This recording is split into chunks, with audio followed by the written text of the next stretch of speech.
No online shows, nothing. No, we're not doing online shows. Let's get those headphones on. We're not doing online shows. Well, we're doing all our podcasts, which you've seen. Yeah. And we're doing that because I think that my theory is that stand-up comedy just doesn't work down a live stream. There are some things that people are doing and it's kind of fun. And in some ways, it's interesting to see some more experienced comedians play with the format, see what they can do over Zoom. That's interesting. I'm keen to see how that evolves. But overall, I just don't think stand-up works down the stream. We need the audience. We need the vibe. Now, that's not to say that like there's lots of other shit that works down a stream. Lots of other comedy that works down a stream, right? It's just not stand-up particularly that I think works down a stream. So we've instead been focusing on what can we do that works down a stream? Yeah, you should like go over the different aspects of the comedy and see which angles you can use the best for streaming, basically, I guess. Yeah. And for us, it's been the podcasting, talk, chat, this sort of stuff. I mean, Kulapod Live has been very successful so far, doing the online Zoom thing. Carl and Ardo have got a great format going on there. Nice. Yeah. I've seen a few episodes of that one as well. Nice. So I'll do a little introduction. Yeah. To get us into it. We're all recording. We're nice. Welcome to the next episode of Comedy Guy. Now, if you were listening to the last one, it was a pretty intense episode. I was with Christina Berg-Velema. We were talking about sexual education in schools. We were talking about male porn addiction, and it was deep, and it was a lot. And there were at stages where I thought to myself, holy shit, I'm out of my depth here, big time. So I thought that we could balance that off by having an episode today where we do nothing but talk about video games. Just nerd, just go hard. Just like we're gonna go deep into the games here. If there's some things, you know, we're not really here to explain it all in this episode. You know, we're just here to go just to talk about whatever we want about the nerdiest shit about video games. And to join me on that conversation, I've got my friend Jan Pillav here. How you doing, Jan? Hi, I'm doing great. Thank you. Thank you so much for having me. And the introduction was super. Thank you for that. I mean, I think it's gonna be just two old guys going over the video game scene. Yeah. In overall, the history and everything. I think that's it. Like, you know, some episodes I'm trying to provide information, trying to give background knowledge, you know, talk so people can pick it up. And this one I thought, you know what, we're just going to talk about the games. It's just going to be about the games. Yeah, it's just going to be two friends talking about video games. And it's going to be fun because, you know, you have the history of arcades and video game scene in Australia, obviously. And then we can compare those pictures all together eventually, like how did the scene back in 90s and maybe even in the 80s, how did it differ from the scene here in Estonia? Sure, like, we can get into that. Contrast that, because I mean, I remember going to an arcade in my local. It was we used to call them a milk bar, just like but like before cafes. Cafes weren't a thing back then. No one was sipping lattes at a cafe back in the 90s in Australia. Okay, so we're talking about the 90s, right? 90s. Okay, so I'm growing up. I'm a teenager in the 90s. I live in a small town. If you imagine Home and Away, like that scene, right? The coast, the blue sand, all that shit. There's no cafes where we're having cappuccinos and, you know, having a brunch. Like, no, all we've got is like the milk bar, which is something like a deli, something like a place you could get a milkshake, something like a place you could get a sandwich, a little bit of seating, but not very much. And the one in my local village, I guess, it was like a shitty old arcade that, like actual arcade, like, you know, you walk to a vertical, like straight thing, with kind of shops either side, and barely anything was open except this one milk bar. And the shop opposite it was just like a storage room that nothing, and he had like 4 or 5 arcade machines in there. And one of those arcade machines at one time was Street Fighter 2. Nice. And we did go and put coins into that thing and lose a lot of coins on Street Fighter 2. So when you were playing like Street Fighter, it's a good example about the differences. Were you playing the way that the winner stays? Like you would put the coins in, and the guy who wins then gets a new challenger, or would you just play like single player and go against the computer opponents? In my small town, there wasn't enough people for that. So it was, from the memory that I have, typically, if you won, you stayed on, and it was typically 20 cents, maybe 40 cents or something for a go. Then I don't even want to compare it to how much that might be comparable to today. But you would put your coin on the machine. Yeah. You go. And I was always weird. Like, well, I'm just gonna leave my money sitting there. What the fuck? Okay, I put my 20 cents there. 20 cents is a lot, and no one fucked with it. So I was like, oh, okay. There was never usually that many people around. It wasn't like a bustling, big city sort of scene. There was a larger city about an hour away, and I used to go to a larger arcades there. But even then, I was never good enough that I could, like, I was never competitive on my video. I used to play them a lot, but I was terrible. Only in recent years have I got any better at fighting games. Okay. So, but typically I would say winner stays on. What have you seen? Actually, here in Estonia, it was a bit the same way that you just described. I remember, like in the end of mid 90s, there was one place near Tõnis Mägi. My mom used to work at the central library in Tõnis Mägi, and sometimes when I was growing up during the summertime, she would take me to her workplace, because I was always super keen about playing with PCs that she had at the library. And on our way, we would always walk past this one little, I want to call it it wasn't a building, it was one room on the side of a road.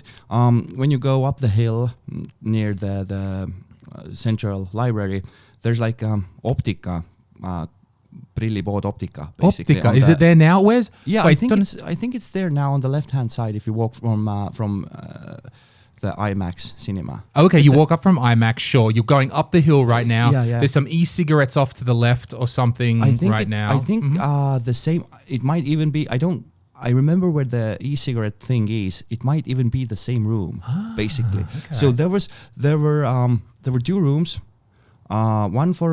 One was strictly for arcade machines, like we had Capcom's Punisher and Cadillacs and Dinosaurs and Street Fighter and all the other like Neo Geo games, and they would even some games. The place actually existed there for years, and some machines even went to the rotation. Like we would get shooters and bullet hells and all sorts of cool games. And there was also a back area, like a private area. You would pay, I think it was like. We didn't have euro back in the days, so I don't remember. Maybe 20 crowns, might be off. I don't remember that well. And you paid 20 crowns for an hour, let's say 20, and you got to choose. Like you were able to play with Nintendo 64 or PlayStation 1 or with the computer. They had different consoles, with a hourly fee. So that was my, I want to say my only and my biggest arcade experience here in Estonia, because all the other places were just some random little spots, like down at the Baltiam they had one place where there were like 4 or 5 machines. Oh, I heard about that. Where was it at Baltiam? At the end of the corridor, or the tunnel. Corridor. Yeah, at the end of the tunnel. The end on the drain. I think now it's a toilet. I think now it's the toilet for whatever the Burger King is underneath there. I think it's now the toilet of the Burger King. Actually, underneath the Burger King, they had a few arcade machines there, like Final Fight, and I don't remember what the other games were. But the scene, the arcade scene. Okay, so we have to understand that I think I was 15 or 16 when I started going there, and there were a lot of guys who were older than me, and I mean there were some Russian guys there. Everyone was super friendly though. Like I never got pickpocketed, or nobody never hassled with me. So that was a really cool thing, because in the 90s, like the differences between Estonian and Russian kids, they sometimes even ended up like in big fights or whatever, gang fights or whatever. But at that arcade, we never had any issues. Like even later at like 8 o'clock or 9 o'clock p.m. Like nobody was never hassling with you. It was a really, really chill and really friendly environment. But sometimes still, like if you would play against a bigger player or a older player, even if you would win, you wouldn't get to play because he was like, no, dude, you didn't really win. That was cheap. Just get out of town. Just do something else. Like there's the bubble game. I cannot bubble trouble, or where you shoot the little dragons. Bubble. Yeah. Go play that. Do whatever you do. You didn't actually win here. So. All right, so a little bit of that. It's not too bad. But it was rather like it.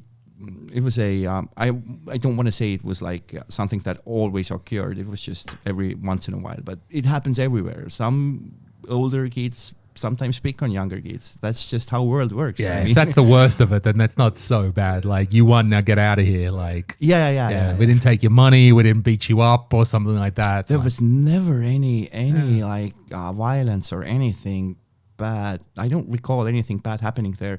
At one point, I remember I was going there almost every week, like once a week. I would save up every. So my mom would give me lunch money for school, obviously, and I would save up. I would just spend like half of it or something. So on the weekends I could spend all my money at the arcade. So that was cool. Well, not my money, my mom's money. Yeah, sure. Yeah, man. I don't know if I was even smart enough to save my coins to go and do it. We would this arcade down the street from me would have. I know I have such a poor memory of some of these things, but I do remember Street Fighter being in there, and I just had no idea about how fighting games worked. No concept of that. Neither did I, actually. I mean, at first, and I think that's the beauty of the arcades. Like there was no strategy guides, no walkthroughs, nothing. You had to discover everything. Like I remember, even younger. I think I was maybe 7. Maybe even 6 years old. So I grew up in a little city called Saue. We had a huge market, just like a regular food store or grocery store, basically. And in the front lobby of the grocery store, somebody had put there, like, I don't remember the other games, but one of the games was Neo Geo's World of Heroes, a fighting game. Yeah. So me and my classmates, we would play it this way, that one guy would mash like rapidly on the punch button, and the other one would jam the butter with the joystick.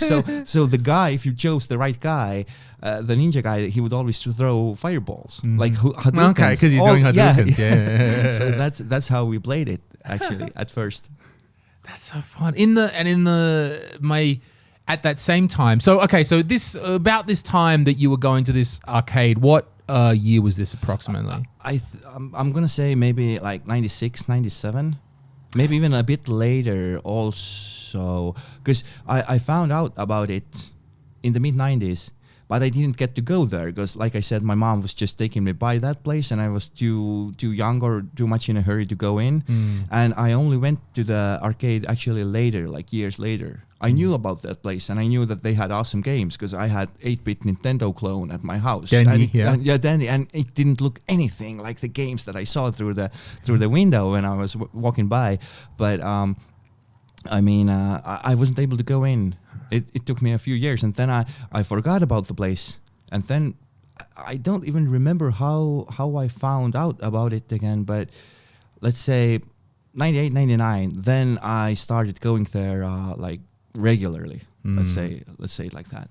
I think that when I'm telling these stories about going there, I want to think I was 14, 15, something like this. So that's putting it at 94, 95. So like, okay, you had some of that stuff already, but maybe, okay, it's a West, even though we're in the far-flung reaches of fucking convict land, Australia, still we had maybe more access to this stuff than you guys might have in that day. The population and everything else has something to do with it. I mean, Estonia being so small, Tallinn being so small, and arcades not being like super popular, because most arcade games were not the regular games that you would play usually at your home with your friends, like 2D fighters or beat 'em ups, or like the ones where you fly with a little plane and shoot everything.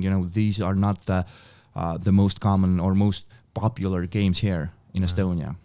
Yeah, usually then, and about the same time, because that sort of mid-90s was sort of the golden age of the arcade, even internationally. Yeah, and I would go...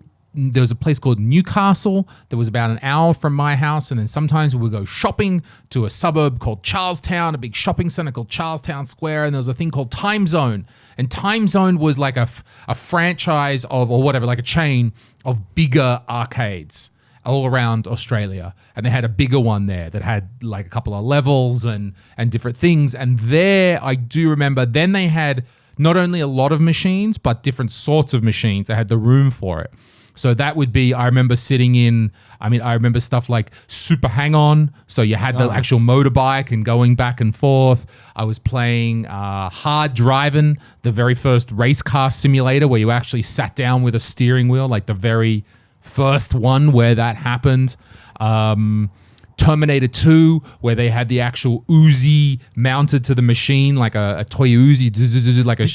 on-rail shooter. Did you ever do the thing where you put in 2 coins and then you can you can use both of the guns by yourself? I couldn't waste that much money. I couldn't just be wasting 2 credits on one machine like that. I had a set budget. I can't even remember, did I get, if most games were 20 cents, I can't remember if I got $5 or $10. We would go to the shopping center after lunch and my mother would give me, I can't remember if it was $5 or $10. And then I would go cash that in for 20-cent pieces, and then I would get my 40 minutes or, I don't know, hour or whatever I'd be there. And it would be the thing that maybe so many video games collectors can identify with. You'd spend a lot of your time just walking around trying to work out what the next game is to play. I got $2 left. I ain't got that many credits. What am I going to play? And I'm like, that. And... You know, it's like these days when collecting games, like half the time I think people just collect games just for collecting rather than that they want to play them. So yeah, it was interesting to be part of that a little bit in Australia, that proper scene, seeing those games, not really understanding. I'm not trying to say I was even very good at any of them, not really understanding, because at home at that time, you said you were playing Dendy, I was playing Amiga. I had an Amiga 500. I did have that machine at one point. No shit, the one with I had there was 2. I think there were 2 versions. One was the one that you hook up to a television set or a TV, and the other one came with the actual monitor. So I had the one with the monitor. Sure, I had a separate. Like there was the Amiga had there was a monitor, like a computer monitor that you could connect to it. Yeah, I had that one as well. And then the floppy disks, they would go straight into the keyboard. It was all on the side. Yeah, wow, you had one of those. I didn't, because it was an English thing. So okay, I understand. Maybe it's a little bit closer even than Australia. My brother, I don't have a brother. My classmate's brother used to go to the again mid 95 maybe. I don't know. I don't remember that well because it's different. Like time is totally different when you're younger. But he was going to a computer club or a computer class. Like it was a after class thing type of a thing, and he was somehow able to purchase from those guys different machines that were not available. And I remember my classmate's brother at one point. He had everyone was rocking those 8-bit machines, and he had Atari 2600 somehow with the original joysticks. Yeah. Somehow he got hold of those machines, and at one point I paid Estonian money. It was a lot of money. I paid 500 crowns for the Amiga 500. Dang. I don't even remember, I had to sell some consoles and do something. It was a lot of money back then. But I got like tons of games on floppy disks. Were they all copied games? I think so, yeah. Because I didn't get any original boxes. I just got like a shoebox full of games, basically. Because discs, they don't take a lot of space. And I'm not even sure if I played them all. But most fun, I think, even for me, although games were amazing, like Chaos Engine and everything else, I had a lot of fun with Fast Tracker was the name of the software that you can create music on. Oh, okay, I think cool. It was Fast Track. Right. So yeah, it had some software also on it. So it was a cool machine. Yeah, it was fun. The Amiga. I had it, and there was no hard disk. So if you wanted to play, some games came on multiple discs, then you had to swap the discs all the time. And back then, I would say the most popular thing that I was into back then was the adventure games. So I spent a lot. I'm an only child, and I didn't exactly have loads of friends when I was a kid. But I did spend a lot of time playing Monkey Island. I would say I played the original Monkey Island. Did that come, I want to say, on 5 Amiga floppy disks, I think. And then I think I still got to Monkey Island 2 on the Amiga. But the classic LucasArts adventures. I was playing a bit of Sierra adventure games, a bit of Police Quest 1, probably Police Quest mostly, Leisure Suit Larry. I remember watching the pixelated boobies when you finally completed Leisure Suit Larry. And those old typing adventures is where I learned to type. I mean, I can type fast. It's still kind of retarded, right? But I can type fast from Sierra adventure games and open door, look at this, go through next door, this sort of shit. Okay. And so playing a lot of Sierra, preferring LucasArts, that. But yeah, again, like you, I didn't have many original games on the Amiga. And I think half the reason that my parents got me an Amiga over a console was, one, that they thought it was a computer. Like, classic thing. Like, it looks like a computer. But it kind of was. It is a computer. Yeah. It had some additions, but yeah. But I mean, I could type some stuff. I had the dot matrix printer off to the side. You could pretend like you were doing something for school on it, maybe print something out on the dot matrix, but really mostly games. But yeah, just learning how to copy games using Xcopy to try, and this game won't copy. It's got the copy protection, and some can't. And yeah, that's where I really cut it. So yes, I was playing some stuff in the arcades, because like stuff like Street Fighter was dog shit on. We have Mortal Kombat on the Amiga 500. That was a bit so-so, but playing adventure games is where I spent a fair part of my childhood. Nice.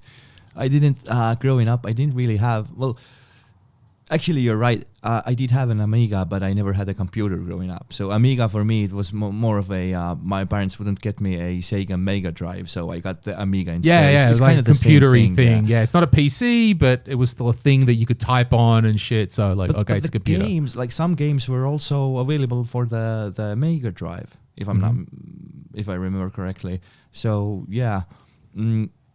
I didn't play a lot of adventure games.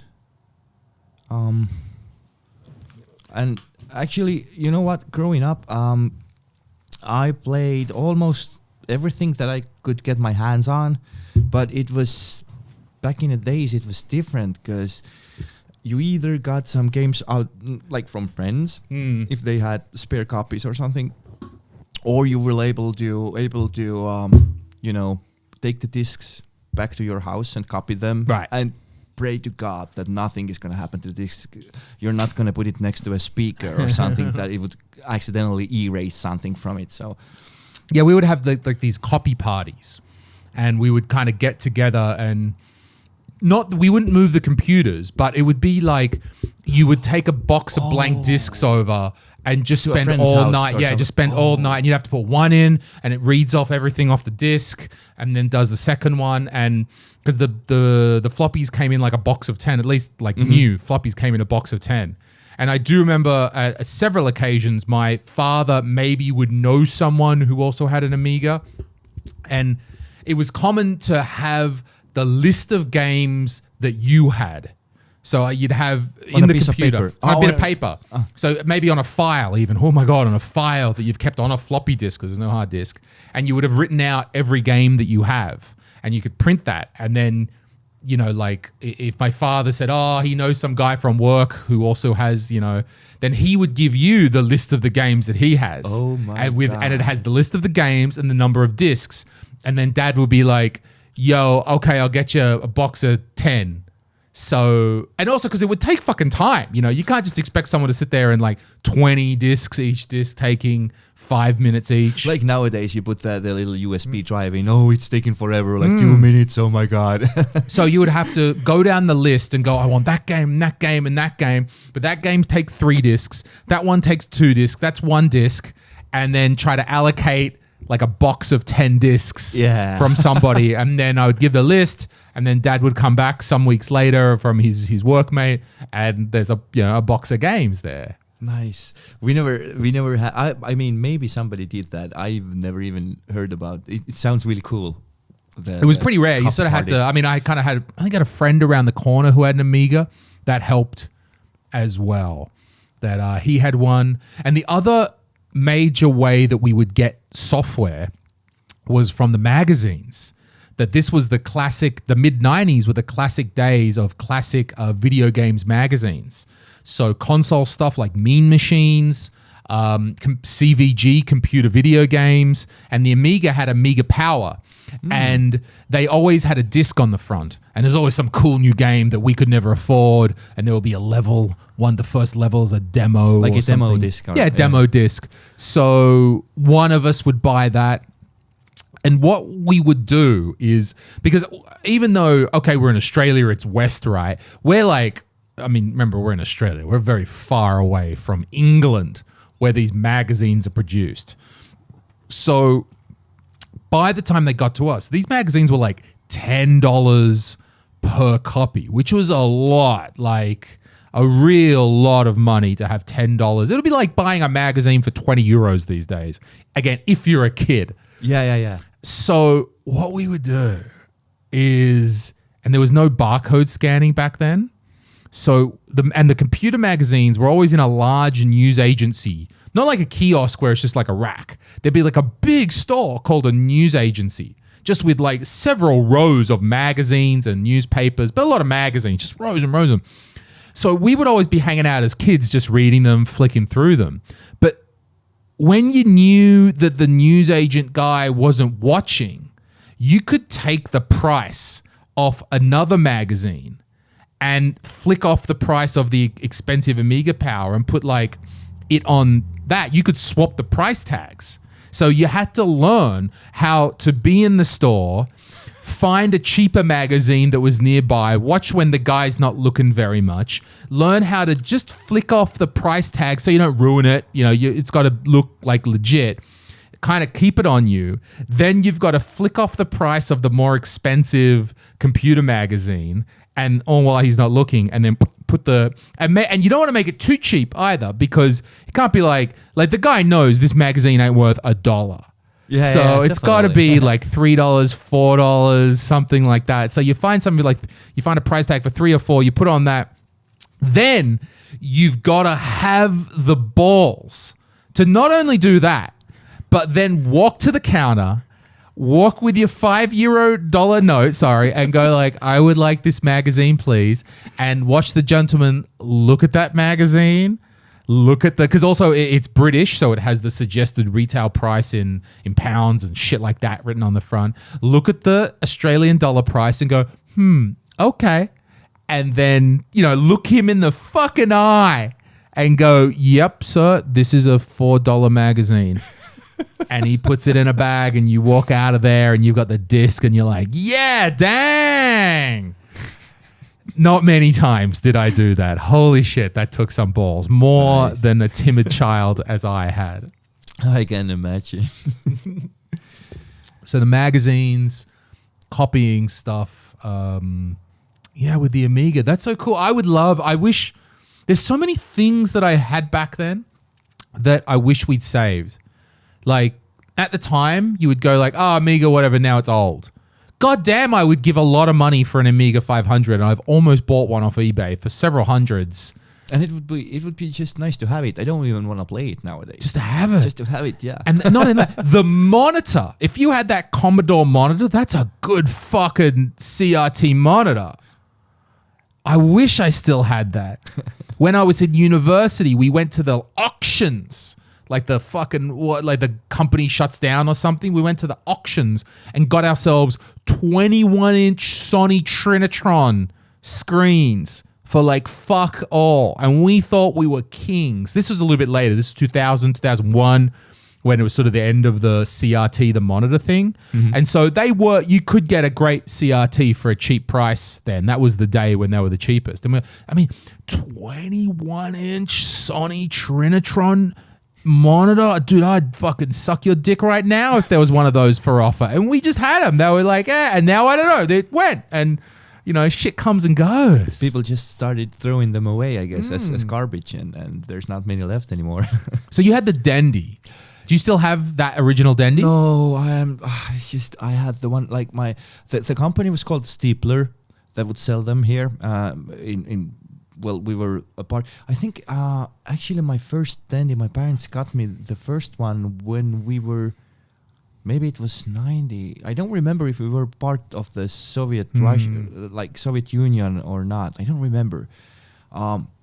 Maybe it was just the beginning of the 90s. Maybe 91. I don't remember. Anyways, everyone had those, like the Dendy copies. Yeah. I had one in like the beautiful box and the box for the separate controller and the games, the yellow cartridges. Everything had those cardboard little boxes. And I threw them all away. On the first day, you would get the brand new game. Yeah. Oh my God! I don't really need the box. It just cramps my style. Throw that away.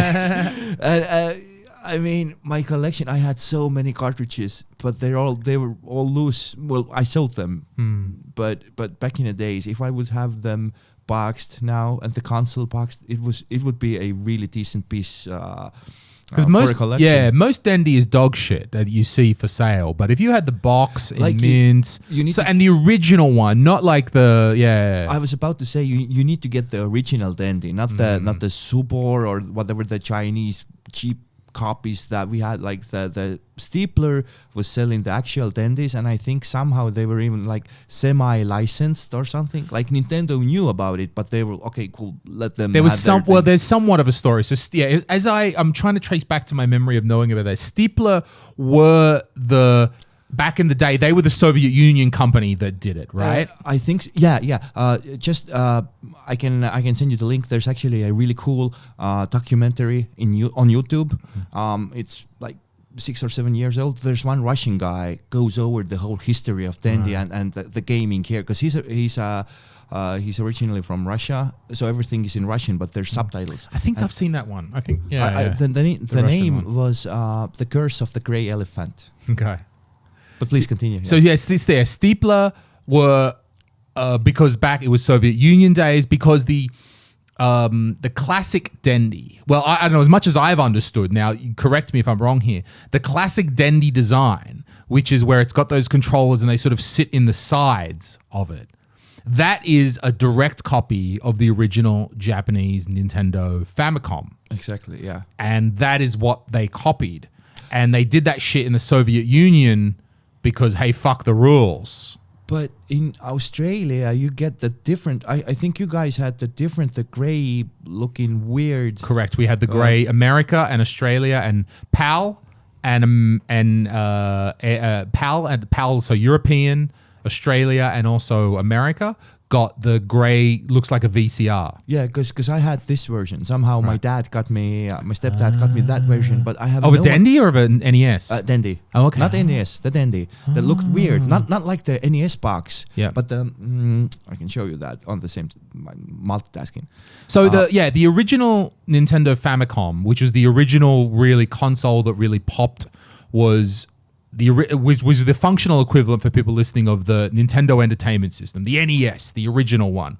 And in Japan, it looked weird. It looked like the Dendy, and the Dendy was the Soviet Union ripping off Japan, just straight up ripping off Nintendo and making a copy of the. Yeah, that's the. Was this the one that you were referring to? No, this one below, that one. Yeah, that's the Famicom. That's the Famicom copy right there. That's the.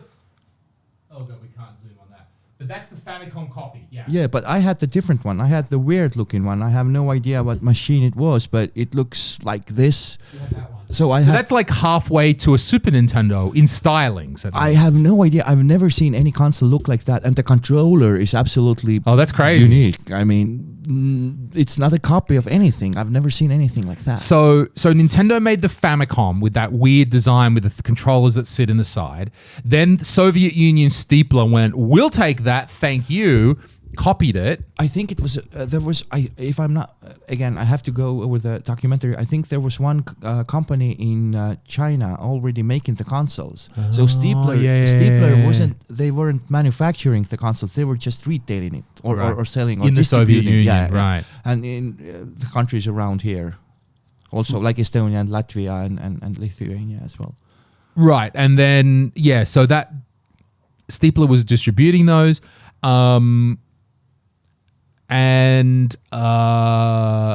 So that's why those now are those. And then I do think you mentioned earlier about there was eventually licensed. I do remember there was something that after the fall of the Soviet Union, they somehow not got the rights, but somehow they paid some money and could keep on going, selling this Famicom knockoff. I'm not even sure how it worked out eventually, because I remember when I got older. We're talking about like 94, 95, 96. We would have all sorts of weird looking NES clones. Like some would look like sports cars, like UFOs. We had all sorts these of weird, Dendys, where they were kind of Dendys. But they were basically 8-bit machines that would play NES ROMs somehow on the cartridges, but right. They didn't look anything like the original NES or the Famicom. They were just weird looking. I think they just changed the design. I think that's all it was. They were just straight up changing the shell or whatever. Again, I haven't done that much of a research on the older NES clones section.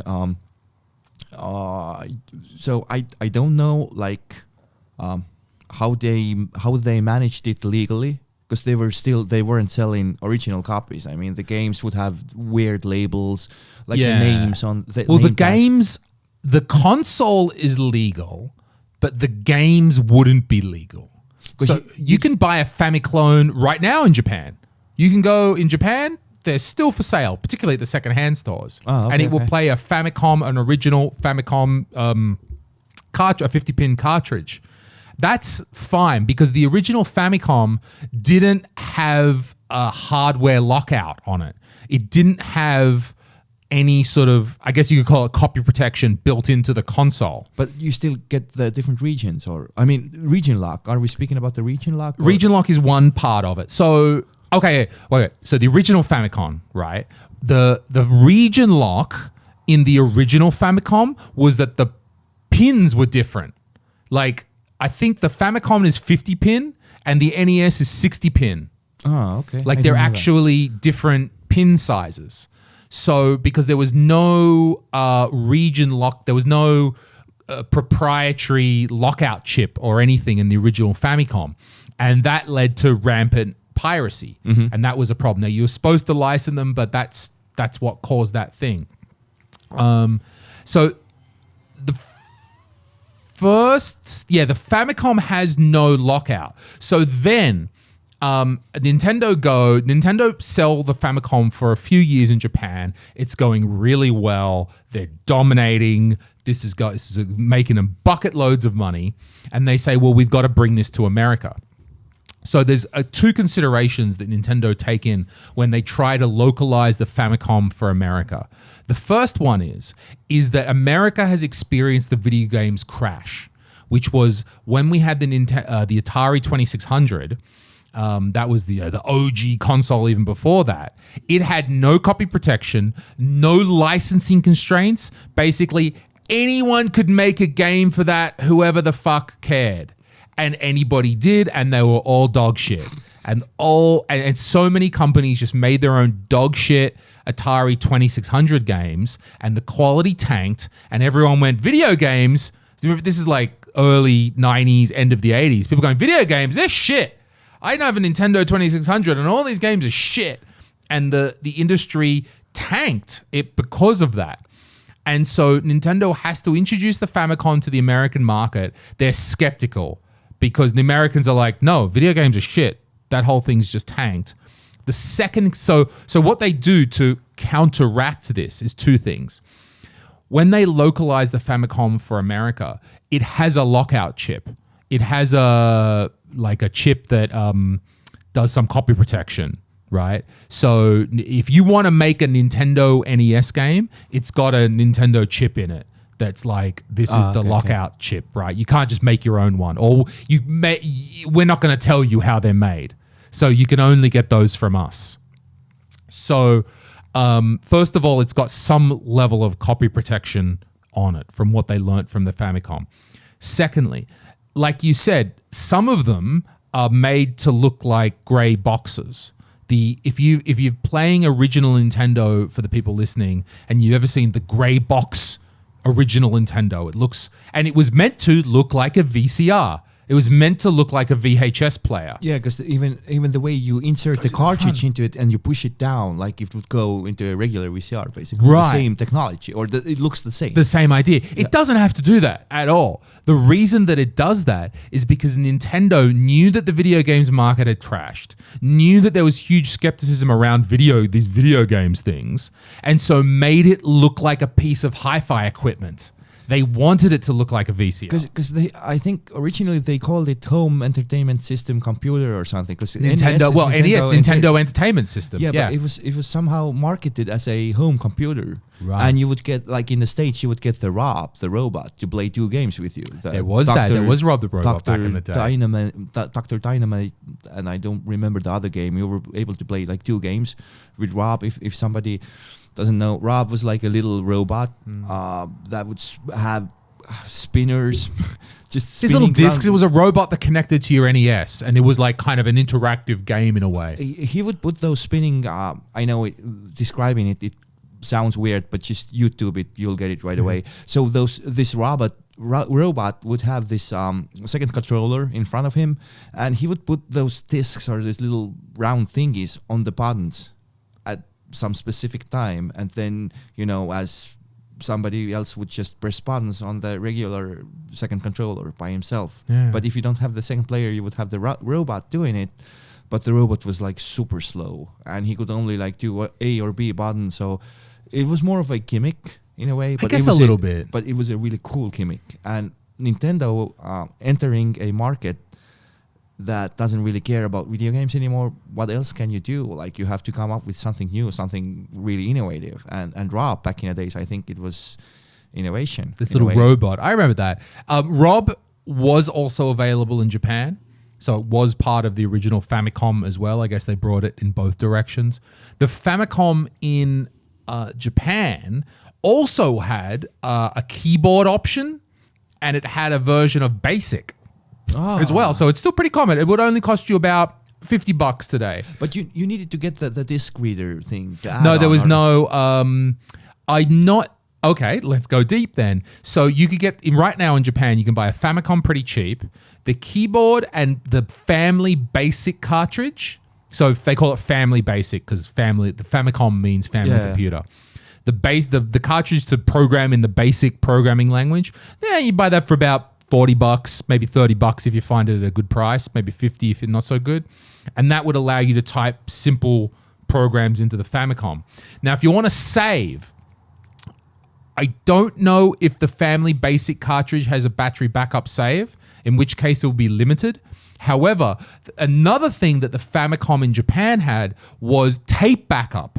It had a tape backup unit. Okay. And it's pretty rare to find these days. I haven't seen many of them in Japan, and they would go for a decent amount. So, I mean, Nintendo back then, Nintendo have always had a family sort of bent to what they're doing.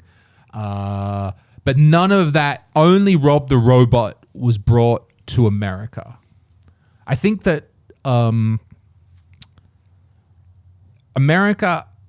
Nintendo brought the NES to America. They made it look like a VCR to sort of slip it in. And they're trying to sell it. They're trying to they're like, yo, Toys R Us, yo, we're Nintendo. We got this new NES. And Nintendo are like, go fuck yourself. Sorry, Toys R Us are like, get the fuck out of here.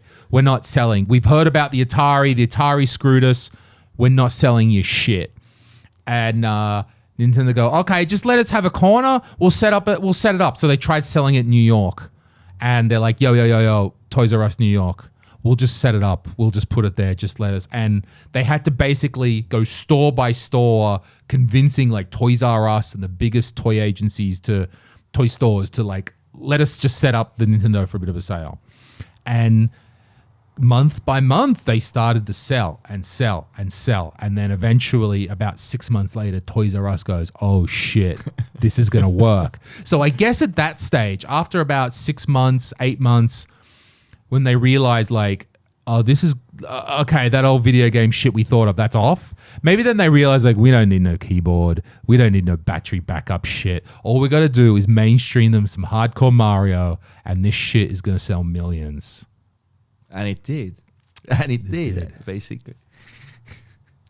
Yeah, I'm right in, as anyone might know, I'm right into the history of this shit. But that's again, like, for me, I don't want to say like studying the video game history. I'm not studying anything, but just being curious about the whole history has a lot to do with me being 36 right now. How so? How? Why? I grew up with the whole thing. So it's, for me, video games, and especially like older games, not the Atari 2600, because I didn't grow up with that one, but everything after that, like NES and till up to the newer generations of consoles, it's just been a huge part of my childhood, and I like to collect facts about it or stuff that I didn't know. It's interesting in a way for me. So this is why I watch the videos and read articles, and also like I read articles about different emulator machines or how to play the older games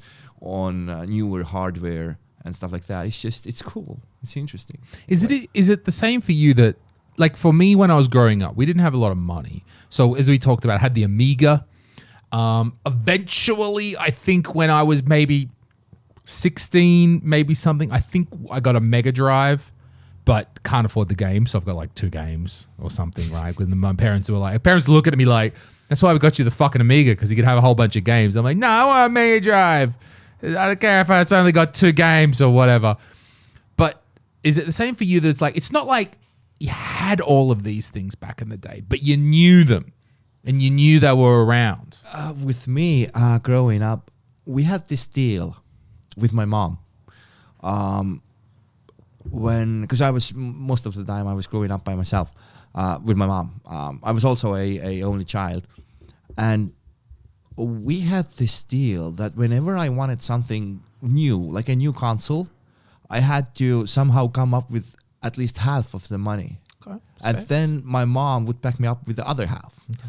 So usually during the summertime, it was easy. Just construction work or gardening or whatever, just do something like as a, here in Estonia back in the 90s, when you were attending school and during the summer break, it was easy to find a job. So, okay, so you're like, what, you're like 15, mid-teens or something? Something like that, yeah. And what, how, I mean, when you tell us about this, how easy it was just to find some manual work, like what? My friend, one of my classmates, I'm not even sure if it's, because we were working, I think we were working for 6 hours instead of 4, because we were kids. We were not able to work for 8 hours, but I think we worked for 6 or something.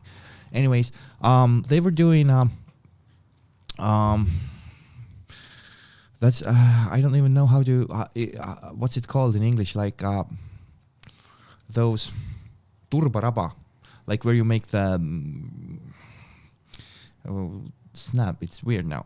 Anyways, all the Estonian listeners are gonna get it. Like, we worked at a turbaraba, so we had to pick up branches. Different, there cannot be any grass on it or branches or roots from different different plants. So we had to clean it.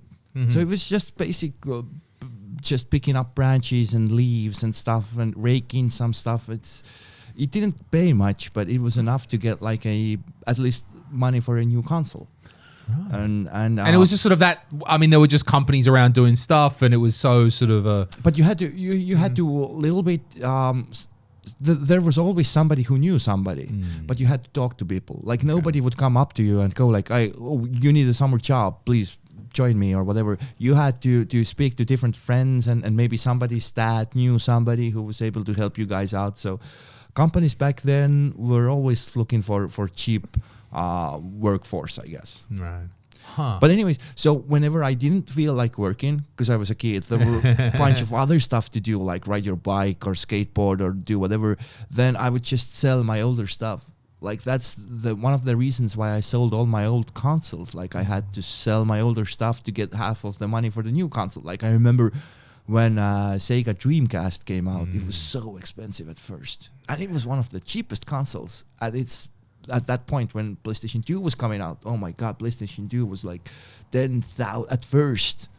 It was like 10,000 Estonian crowns. And you couldn't buy it from a store. You had to buy it somehow from somebody who was able to get them from some other countries or whatever.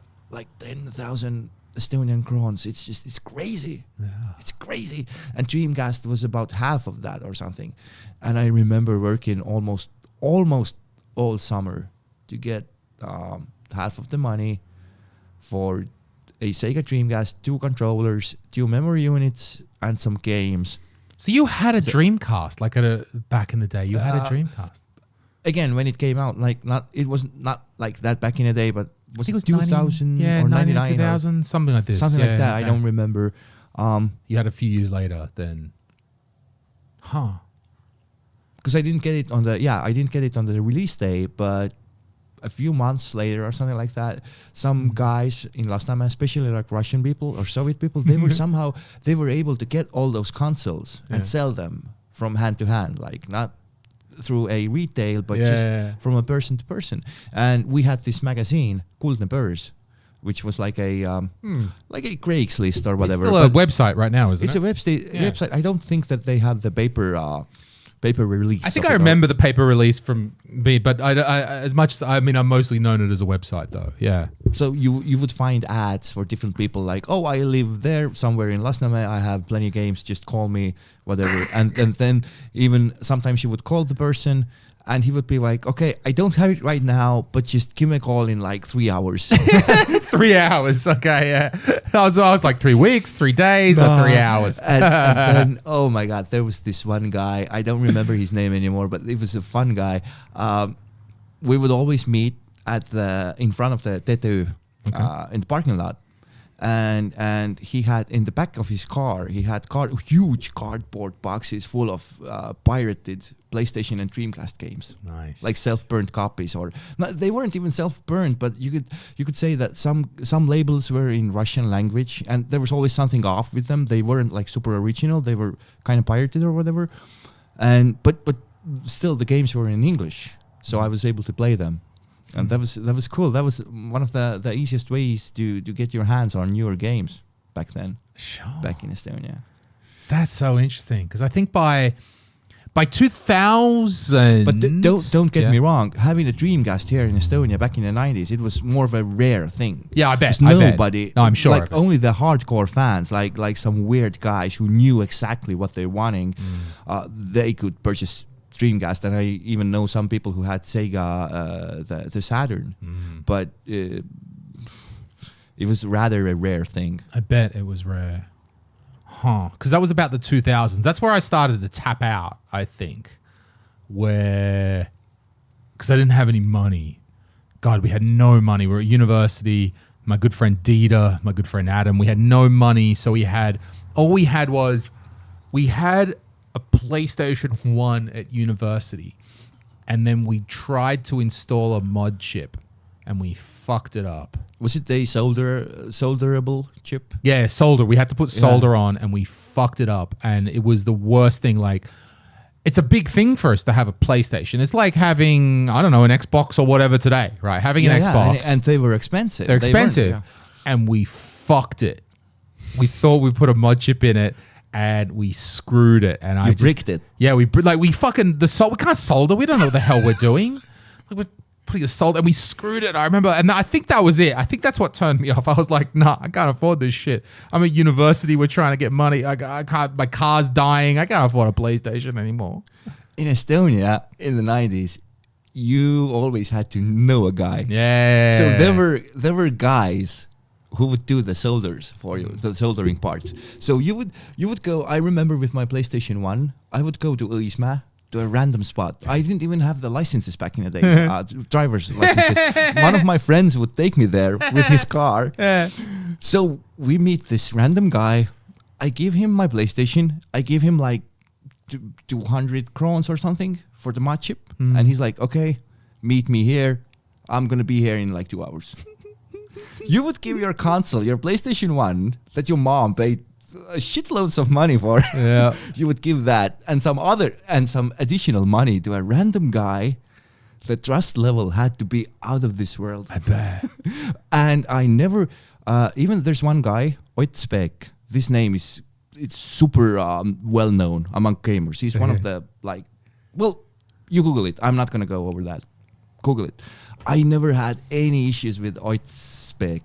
I think he now works under a new name because he did some stuff back in the days. He wasn't like super honest.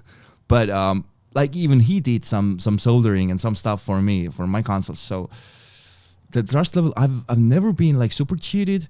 There was one incident. There's actually been 2 incidents that made me a bit more careful, not to trust anyone. But I was just sending different games to different people with Eesti Post. Like you would find ads from the Kuldne Börs about people going like, I have those PS1 games and I want to sell them, but I'm also open for different swapping. Trade, yes, trade swap, yeah, I'm open for trade. So you would send with Post random places in Estonia. You would just send your games and wait for a few days, and you would get their games to come to your postal service office. I mean, that's how we traded games. But yeah, being poor and in university, that's actually, there's another story with that, and that's a fun story. So I went to Viljandi Kultuuriakadeemia. Now it's part of a Tartu University, and I think I had NES back home, but I didn't have any consoles because I think I couldn't afford it. I was playing in a band, I was playing guitar, I had to spend money on the band stuff and recordings and yada yada yada. So I was going for it was my first year in the college, and half a year is done, and I don't remember if it was the dean or somebody comes up to me from the faculty and goes like, your results are rather okay, but I didn't see you applying for the scholarship. And I'm like, I'm so mediocre. I didn't know that I could apply. I mean, just look at my grades. No. You fill that in. You fill that thing in, and you definitely need to apply because we have some money left that nobody wants. So I do the thing. Usually you get a little bit of money every month. That's how the scholarship works. But as they had leftovers, then I would get half of the year's money right away with one application. So I got like a few thousand crowns. Yeah. So, okay, free money.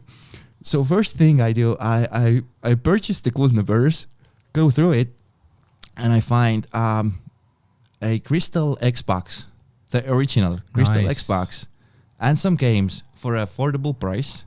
And I ended up spending my whole scholarship on that Xbox. I think I got like 4 controllers and some games. It was a really sweet deal.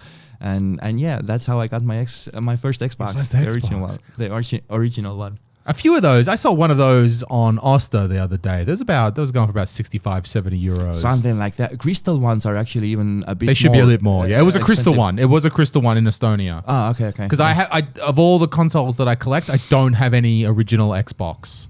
And I was never into it back in the day. You purposely don't collect them or Xbox things. No, it wasn't really a conscious decision.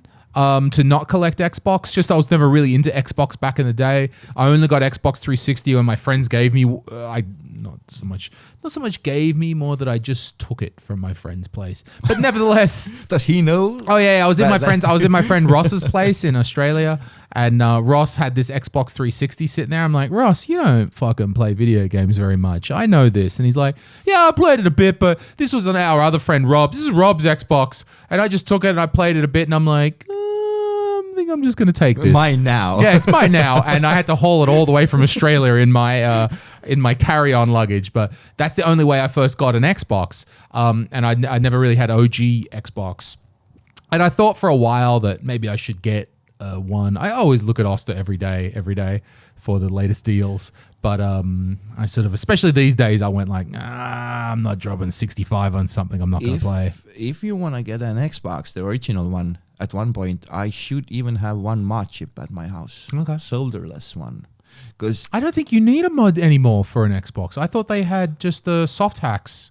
for the original one? For the original Xbox, I have no yeah. idea. I think it is. I think it's long ago. Because, I mean, it was the original moddable console. But how do you work the soft mod? Like, do you need the machine somehow to read the burnt discs, or the original one didn't have a USB port, if I'm not mistaken?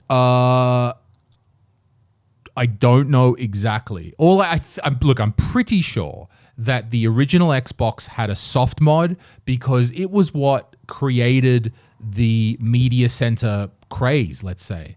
The Kodi, which is a very common media player right now, came from XMVC, it grew out of Xbox Media Player, and it's still known as sort of the like a great emulation machine today that can be had for cheap. So I have to look. I'm not exactly sure of how the exploit works, but I'm pretty sure there's a soft mod for Xbox. Yeah, because now come to think of it, like people are building like super weird original Xbox with little screens added to the console, showing the temperature and the hardware. The hard drive size and everything.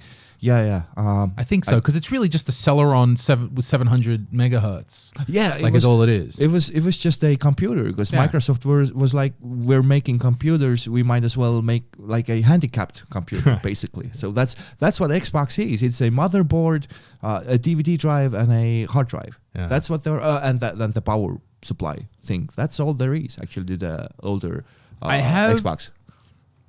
I don't know if this is the correct thing, but I have a recollection that the exploit actually comes from, I may have seen this on a modern vintage gamer video, that the exploit comes from the DVD remote.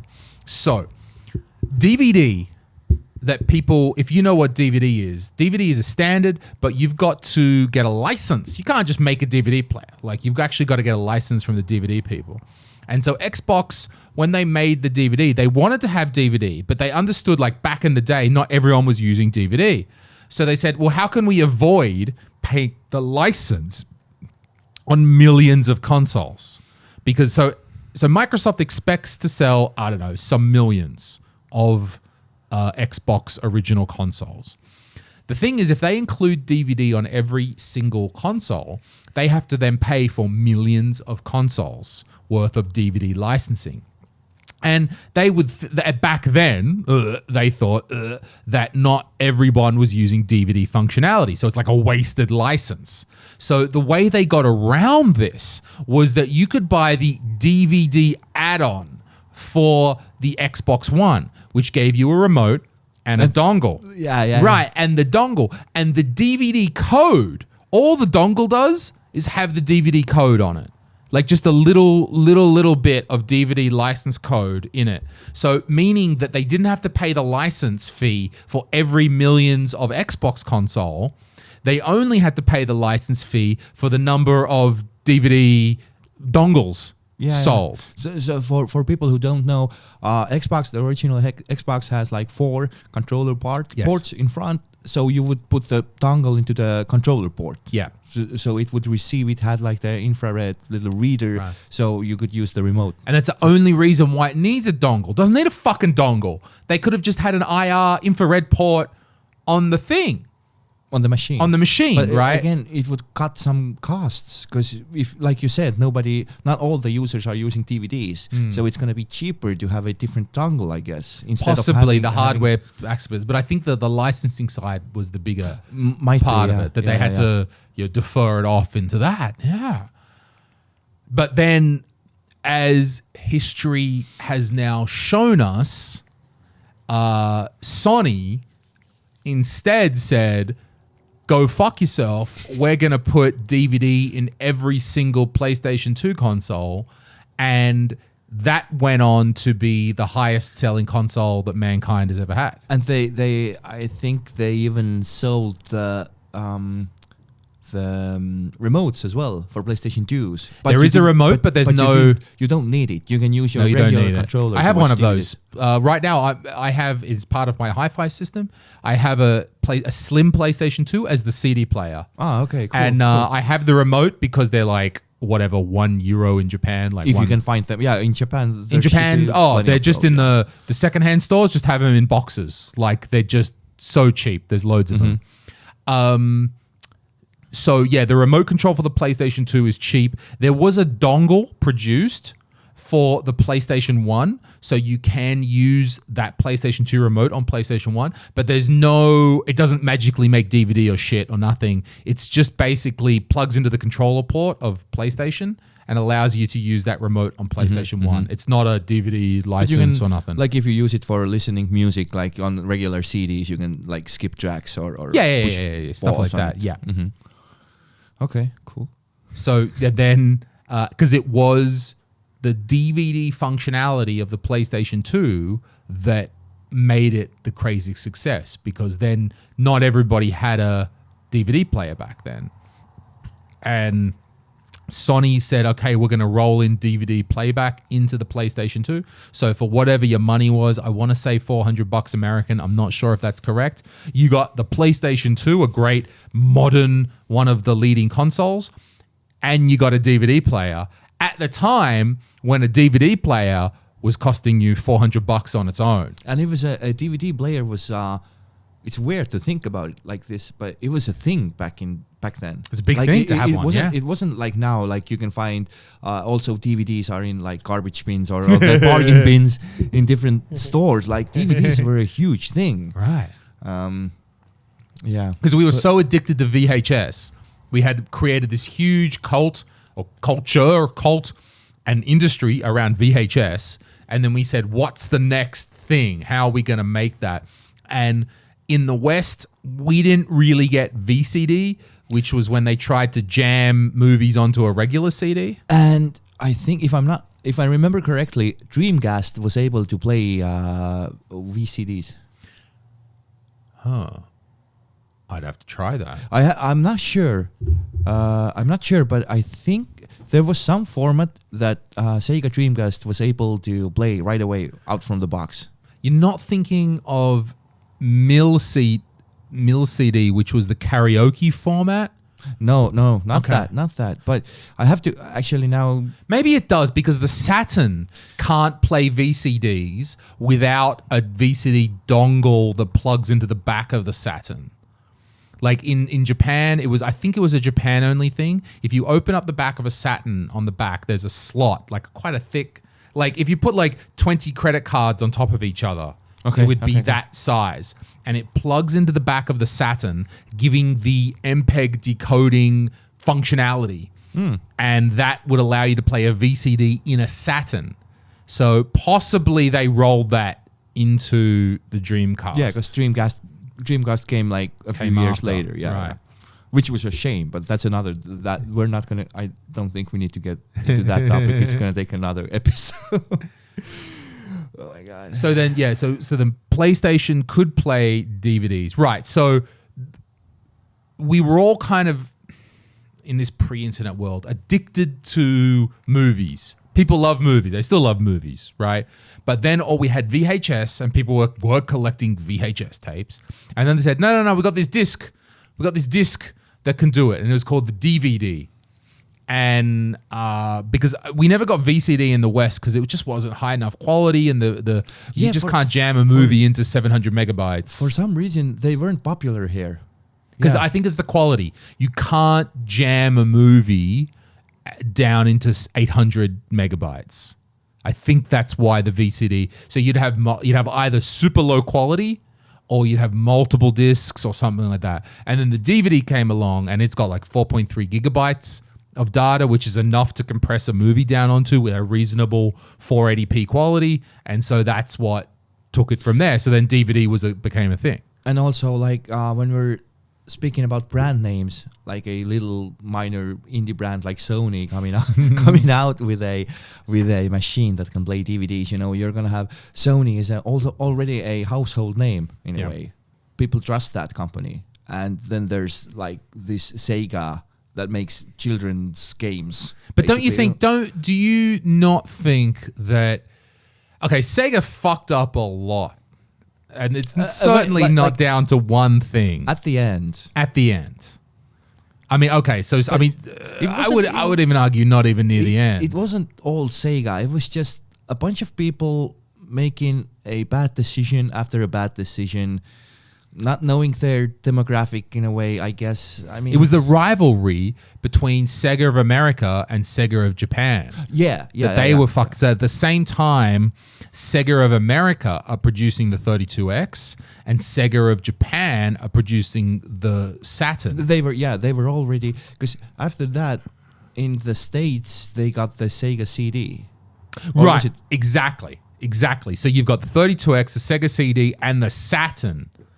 They've got no unified strategy between their departments for how they're releasing shit. Finally, they try to get their shit together, release the Dreamcast. And they make my top 3 console. It's a great console. Time. Yeah. But it was too little too late. A little bit too. And do you think, though, okay, bringing it back to the point, so that same generation is Dreamcast, PlayStation 2, and then you could probably put original Xbox in that same generation. Yeah, I think so. Yeah, right, on that same level, actually, right? I think it's considered as the same generation of consoles, right? If I'm not mistaken. mistaken. The only one, the most popular one, and the only one that survived was PlayStation 2 that had the DVD. Well, Xbox kind of survived. Okay, not fine. Here in Estonia though, but I mean, America. Xbox made enough money. Microsoft made enough money to make it reasonable to create Xbox 360. So I think in a way we can say that Xbox originally did survive and they managed. Otherwise we wouldn't have the 360. True. I think. True. And Microsoft no doubt have such deep pockets that they said, we're just going to do this generation, learn our lessons, and then they fixed those problems with 360 and then it popped and, you know.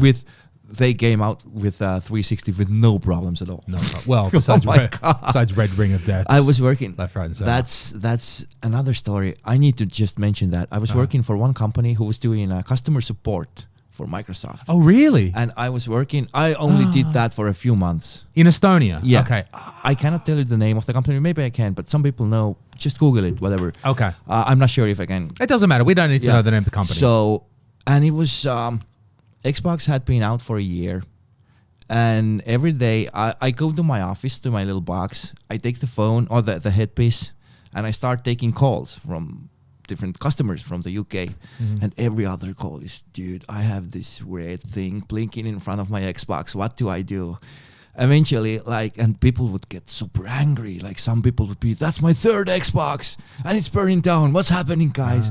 I was only able to do that work for few months because it was just so mentally frustrating, or dealing with those problems. Oh my god! So the backstory of that is that the second console that Microsoft made was the Xbox 360, and they did rush it to market, and they rushed it to market, trying to compete with Sony and the PlayStation 3, and they rushed it to market, and it had hardware problems. And it had hardware problems that it would overheat. Or the main thing was that the cooling system was not working correctly, and when you had the DVD spinning in the DVD drive, it would heat up so much. It would create so much heat that the solder points on the motherboard would come loose. The solder would melt, and it wouldn't connect anymore on the PCBs. And people, there were a lot of life hacks where people where they took the Xbox 360 apart and just had the motherboard, and they would put it into the kitchen oven or something and heat it up so that the solders would the solder points would come loose or reflow basically. Yeah. But it was crazy. Most of the Xboxes that didn't have the HDMI port, the old ones, the white ones. Without if you are thinking about getting an old Xbox, the white one, definitely get one with the HDMI board. Get the black one. Basically get the black 360. And even that one can burn. Right. Oh, yeah, sorry. You mean not the Elite, but the later one. The later one. The later ones, yeah. There was a black Elite that looked like the white one as well. Yeah. It was with a bigger hard drive because the original one had 20 gigabytes of hard drive.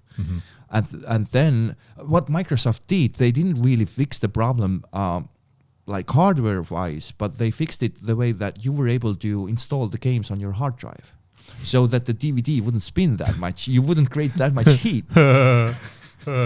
So and with the Elite having a bigger hard drive, you were able to install the games onto your hard drive, and at first the console would check if you have the disc in your DVD drive, and once it got the data from the disc, then it would swap over reading the game from the hard drive. If I understand correctly, I haven't done like the proper research, but I think that's how it works eventually. Sure. And this is how they got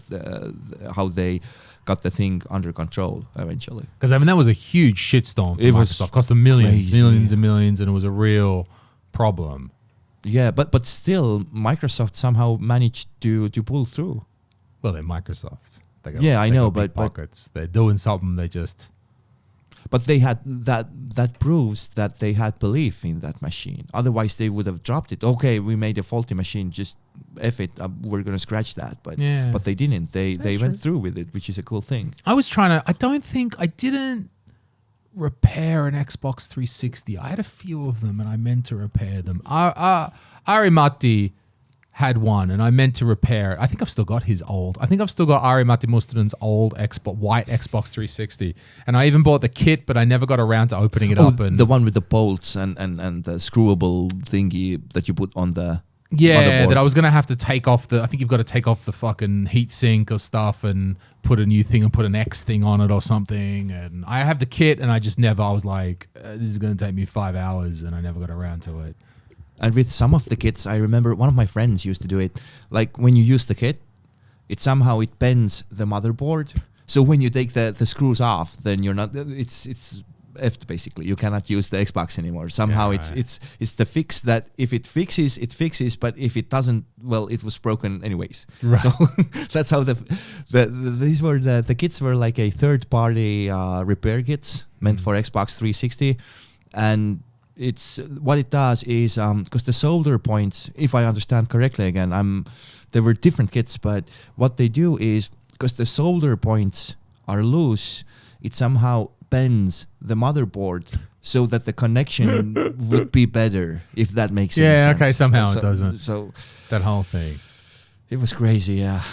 I don't think that there's ever been, besides Sega, we started with Sega being a major flop with the Saturn and everything else, but I don't think there's ever been any console that badly designed as 360 with that fault. Because they just pushed out so fast. They were like, we gotta go. And I guess they learned their lesson. I think so, yeah. We'll see, because the new consoles are about to come out. Sure. But I mean, Xbox One being pretty fine overall. I mean, for the most part.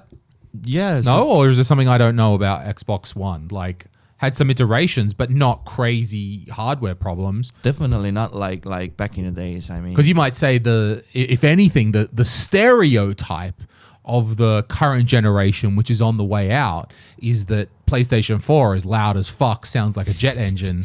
Like there's no memes about Xbox, being shit. And the Xbox, as I understand, they fixed it with newer models, but the old ones, especially the old Pro consoles, they are supposed to be loud, if I recall correctly. I think the original ones, they eventually got around to it, but it's just my Xbox, I had the later Xbox 360. There was 3 models of it, right? I think. And the third one was like really late, that there's not many of them, and I think I have the second. But the slim one, the black slim. I think I had a black slim. Never. I put the big drive in it as well. Did the hack, not the like hardware hack to load ROMs, but the hack that hacked the hard drive, because back for those ones you couldn't just put any hard drive into an Xbox 360.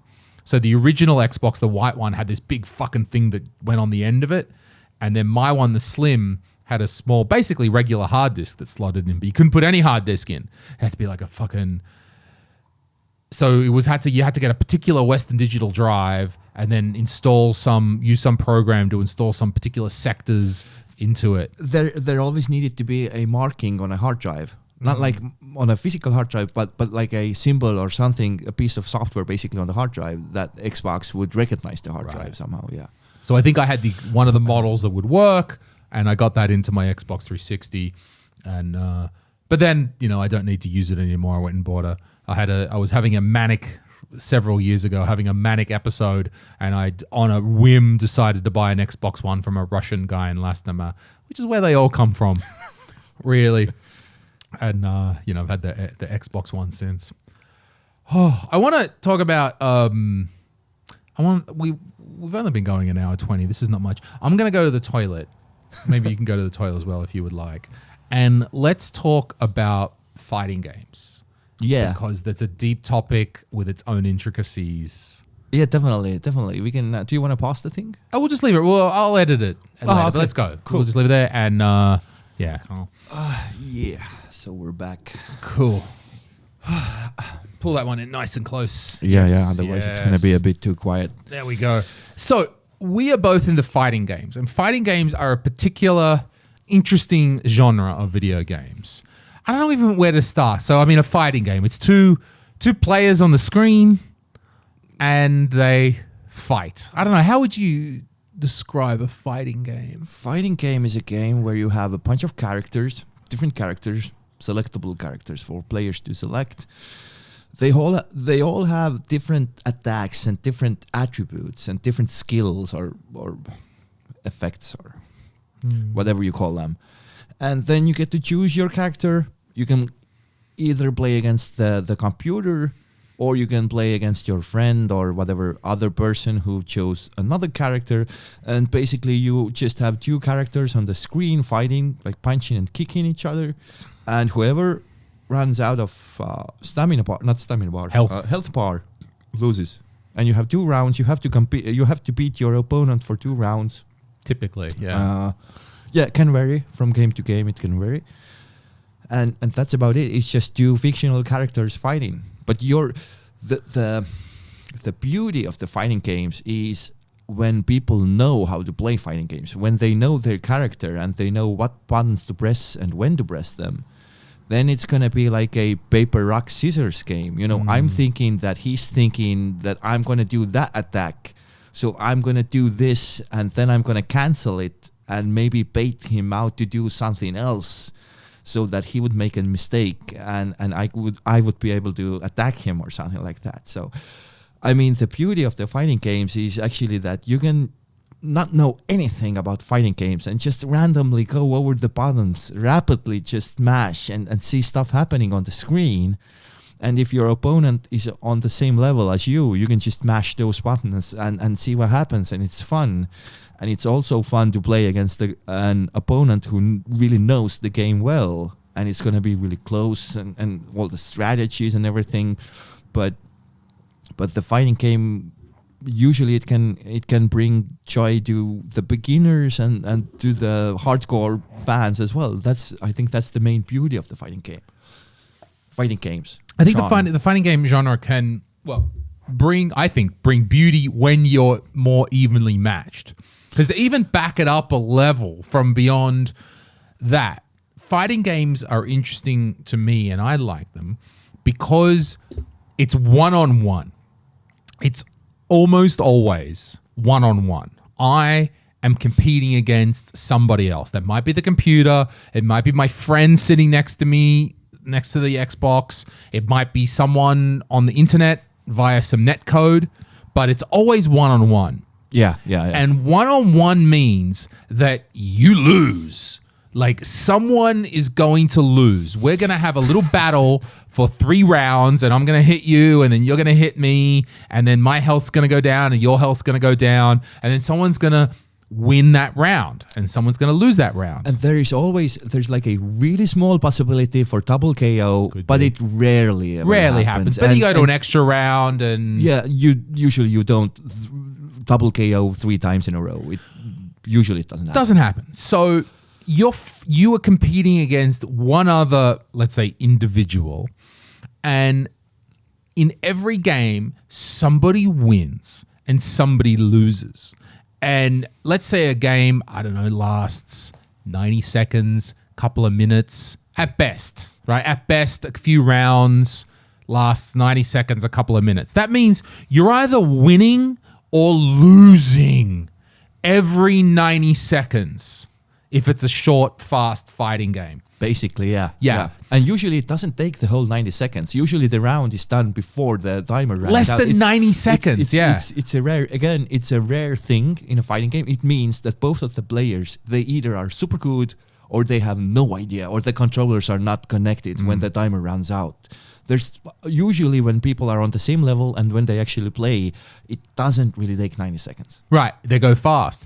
So compare that to many other games. If you've got a racing game, okay, we're racing, we're doing laps. You come first, I come second, it's third. Oh, I've got third, I'm doing better than I did last time. If you take let's take a game like Overwatch. We've got a team. And our team and I have different skills and how our team is going, and it's team effort. Dota, team effort. There are all these games about team effort, and fighting games. There's no team effort. It's just you against somebody else. And if you're playing a team game like Overwatch, you could be just the team player, and I'm not that great. Like any team sport, I'm not that great, but I do my part. I know my individual thing. We win sometimes. When we lose, I could say, well, it's not all my fault. We're on the team. I was doing what the captain told me to do. Doing what the captain told, following the game plan. Our game plan didn't work. But fighting games are just like you versus somebody else. And every 90 seconds, you will win or lose. And you will most probably lose. And every 90 seconds, you're going to see lose, you lost, fatality, game over. And it's a brutal form of gameplay. You know what? When I started playing fighting games on a competitive level, at first I was always like, oh, I'm garbage. I lost because I'm bad. I'm just so bad. And I felt it took me years to change my perspective on the whole thing. It's not that I'm bad. Of course, I'm a bad player. But there's always going to be somebody who's better than you. Yeah. So instead of telling myself I'm bad, I started telling, okay, I'm at a specific or a certain level right now, but the other guy is just better. He's on a higher level. Because that's all it is. There's no team dynamics to buffer that out. It's all you. He's better than you, so he wins. If you can press the right buttons at the right time, then you win. If not, then the opposite of winning is going to happen. And that's just as easy as that. But yeah, I mean, fighting games, especially, well, it doesn't even have to be like on a tournament or anything. Even playing against your friend, somebody is going to get angry at one point. Yeah. Every 90 seconds, like, you can be super zen and be like, yo, I'm learning and I'm getting better and I'm practicing but every 90 seconds says, you lose, bitch. You suck. And every 90 seconds. And you have to, but that's actually, I think it's the same thing in every, with every hobby or every thing that you do. There's always going to be somebody who's better than you. But you can't hide in the fighting games. In other games, you can hide. Oh, I came fourth in the race. I'm getting better. I used to come sixth.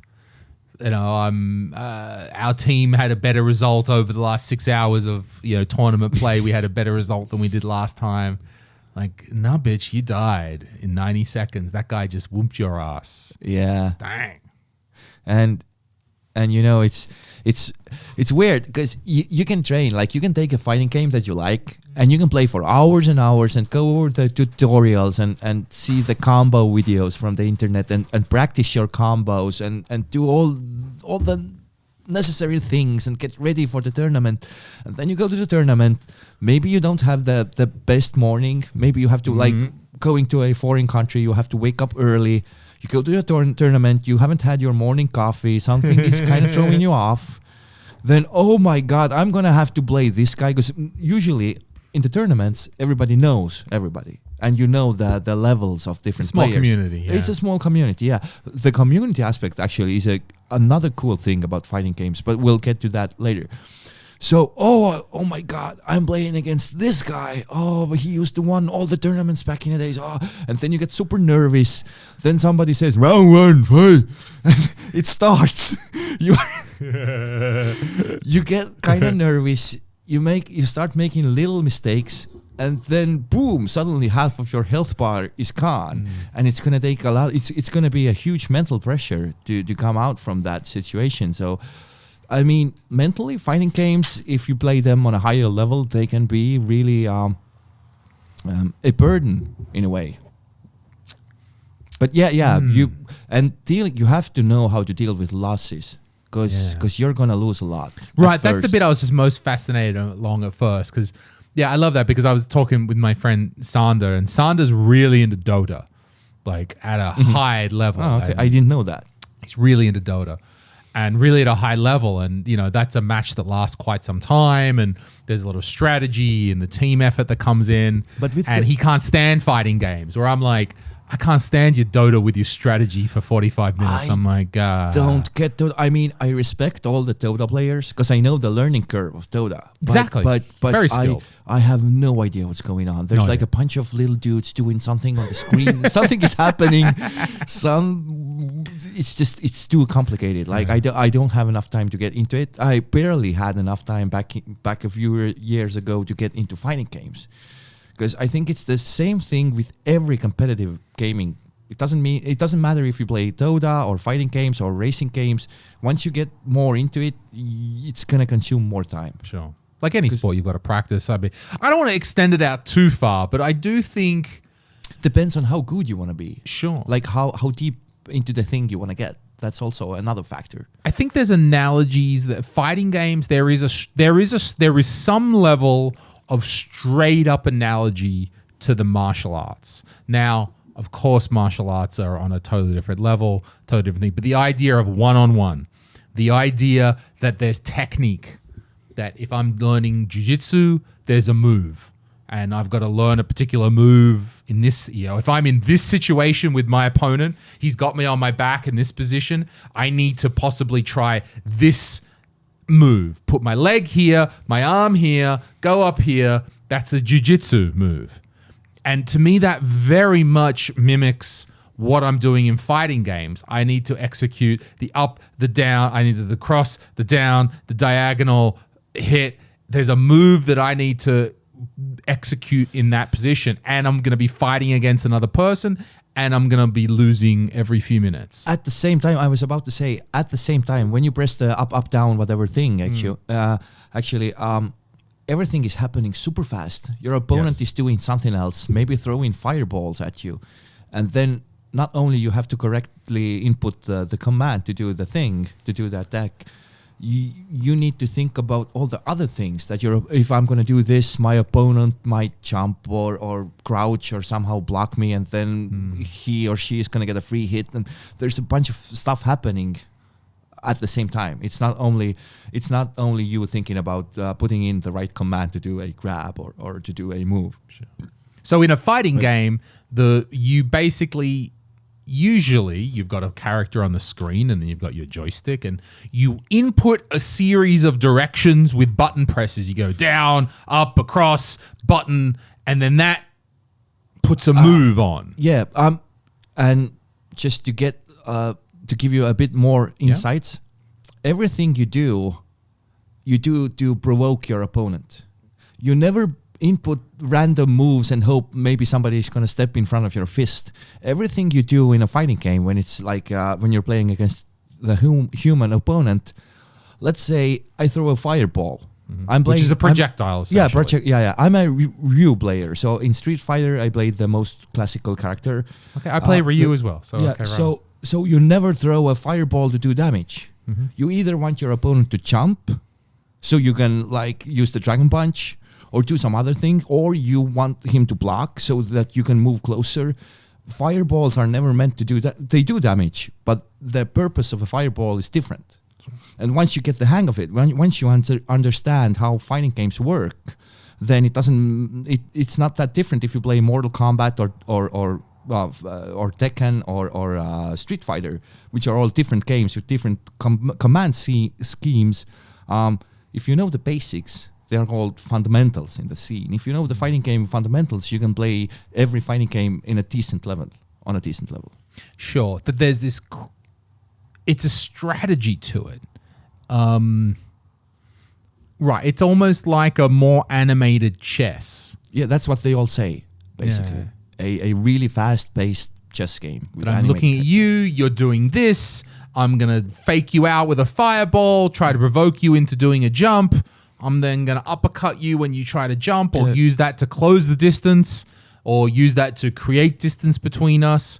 And not only do you need to recognize what the next move is. So, okay, in a situation, here's my plan. My plan is I'm going to throw your fireball and then move in a little bit closer. And he's going to jump and I'm going to uppercut him. And I'm going to uppercut him. But then something happens and he doesn't jump. He maybe like throws his projectile and cancels your fireball out or does something else. Then you have to change your plan right away. And it's not like I have a half a minute. You have like maybe a split second to come up with a new plan. Okay, it didn't work. If I'm going to throw another one, then he's going to be ready for it, and he's going to just easily, because fireballs usually startup frames, end frames, yada yada. That's too complicated. But fireballs usually they take a lot of time. Okay, to come out. Startup frames, yeah. And then my opponent can easily jump over the fireball and just kick me. Or punch me or whatever. Sure, because when you fire at the fireball, for a moment you can't move. You are stuck in a little. Yeah. Because this is called the unbalanced balancing. Because it is, otherwise the game would be unbalanced. If I can just shoot fireballs like out from a machine gun, then it's not going to be fair. You know. But also, we've got there's this strategy. I send a projectile. Will you jump over? Will you not jump over? Maybe you don't jump over my fireball. You fire your own fireball, and they cancel in the middle, and we're both standing there going, "Gah, we just cancel each other's projectiles." Sure, there's all of that strategy. But the layer on top, or underneath that, is that I don't just press a button to fire a fireball. Oh, yeah. I have to input a series of joystick and button combinations to produce that fireball. So the classic in Street Fighter is Ryu with his Hadouken. He sends a fireball. And I have to do the input combinations of down on the joystick, diagonal on the joystick, right on the joystick, like in a semicircle, a quarter of a circle. A quarter circle, yeah. And then as I'm doing the end of the quarter circle, I need to press punch at the same time. Every punch, like you have in Street Fighter, you have 3 punches, and all the 3 punches throw the fireball, but the fireball has a different speed. Sure. So there we go. There's another layer. I have to do that same joystick, down, diagonal, across, down, and I have to do that in a fluid movement, right? So it's a very precise hand-eye coordination movement that I need to pull off. I need to go down, diagonal, across, like in a semicircle, like and press one of the attack buttons. So I need to choose: am I doing the fast but light projectile? Am I doing the slow but heavy projectile? There's a new factor on top of all of this. Not only that, I need to just actually be physically able to do the maneuver. And that takes practice. That takes lots of practice. And that is, I believe, the equivalent of a martial artist, maybe a jiu-jitsu player, just practicing the move, practicing the move, practicing the move, practicing the move. You can't do the move in a match until you have had an opponent there and you've 100 times done an armbar or whatever. When the opportunity comes in a competition, you cannot think about, what was the combination? Like, was it down or was it up or whatever? Then you don't have enough time to think. You need to know. Has to be muscle memory by that stage. Exactly. So this is why you have to train. You have to, usually what I did with fireballs, a few years back, I would just take Street Fighter 4. I took Ryu. I remember I streamed some music on the background, and I would go 10 fireballs to the right side, and then I would switch sides and throw 10 fireballs to the left side. Yeah. And I would stop when I got I think I was able to do 10 out of 10 to the right side, because usually you start from the left. Yeah. You throw the fireballs to the right side, but I had issues with doing it from if I was player 2. The opposite, yeah. Then I had major issues with doing the fireballs. So yeah, it's not only training one move, but you have to know how to do the move from the other side of the screen as well, because it's different. The muscle memory thing, it's different. You think you know how to do it, but still your fingers might have a different opinion about you knowing how to do the moves and everything. so yeah, it's this chess game of knowing you do this, then I do that, then you do this, and I do this. That's one level of strategy.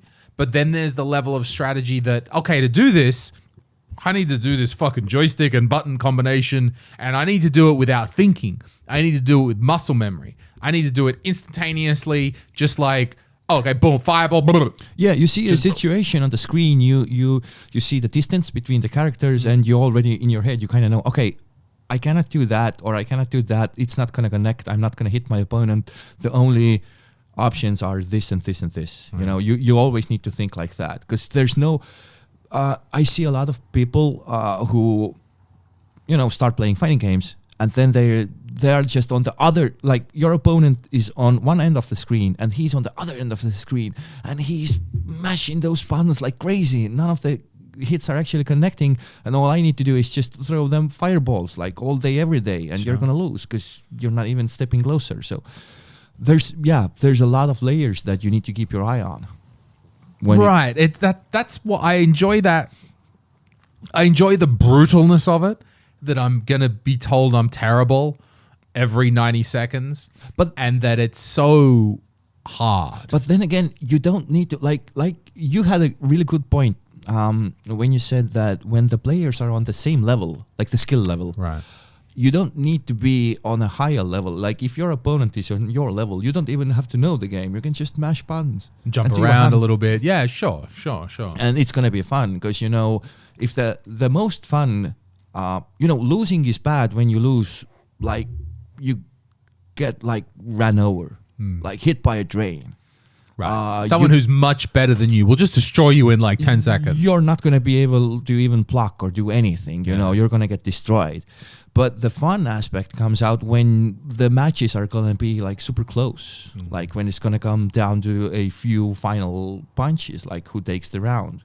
So it can be fun for beginners as well. Fighting games in general. Yeah, sure. If you're fighting against, and that's why it's also difficult though then to play online. Yeah, because anytime I play online, I just get my ass handed to me straight up. Especially with older, of course, there's the lag issues. We're not going to get into that, but especially with older games, there's no new players coming in.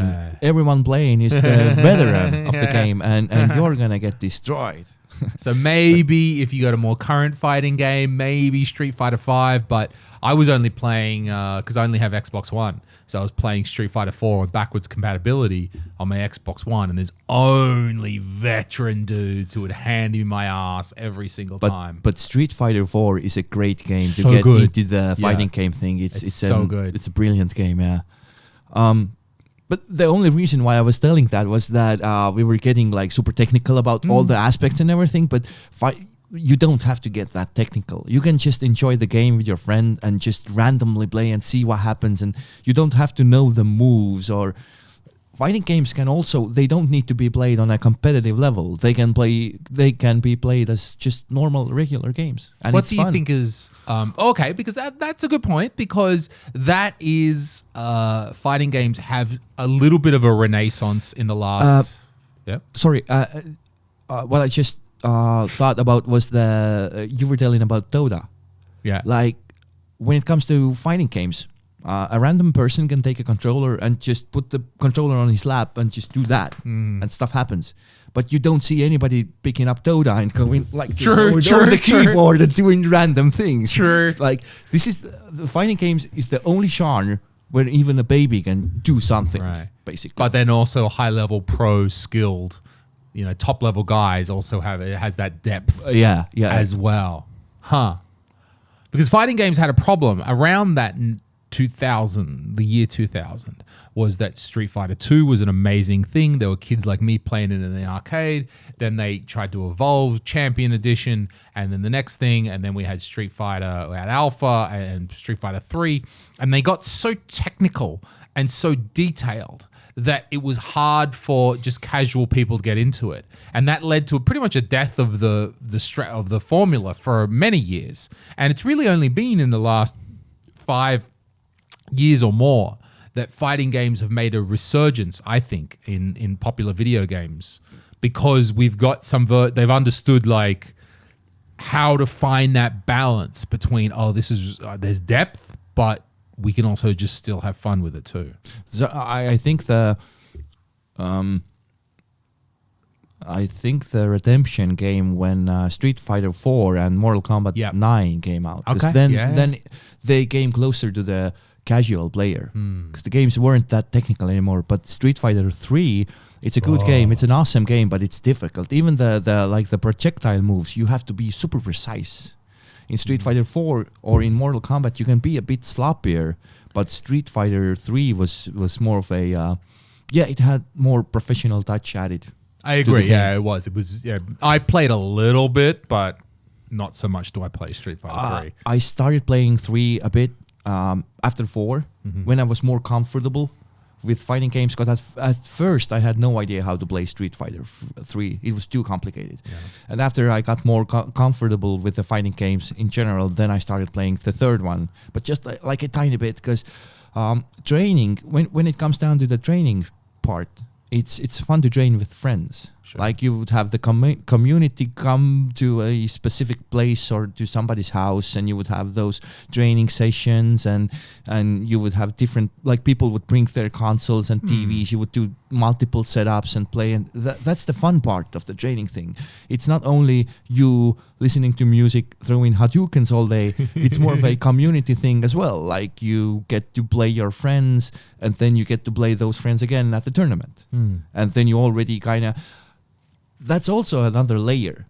When you are playing against an opponent that you know, and you know his habits, and you know his usual stuff that he does during the matches, and then when he or she switches over, does something or picks another character or something, everything gets turned upside down. Again, another layer added to the thing. I feel like that, and there's again another parallel to martial arts, and I'm sure martial arts people fucking hate me by now trying to make so many analogies, but that's it. Like if you train against the same partner all the time in martial arts, you learn their strategies, you learn their moves, they like to do this. You know when they are scared or what scares them, when they block, when they run away, whatever, because they are still the same person. Sure. And so, that's a huge, and I've not really had that with the fighting games. I've mostly just played on my own or played online or something like that.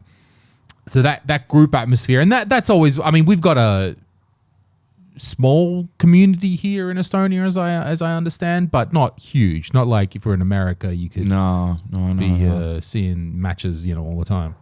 In Estonia, I'm not that active in fighting game scene anymore, because I'm raising a kid now.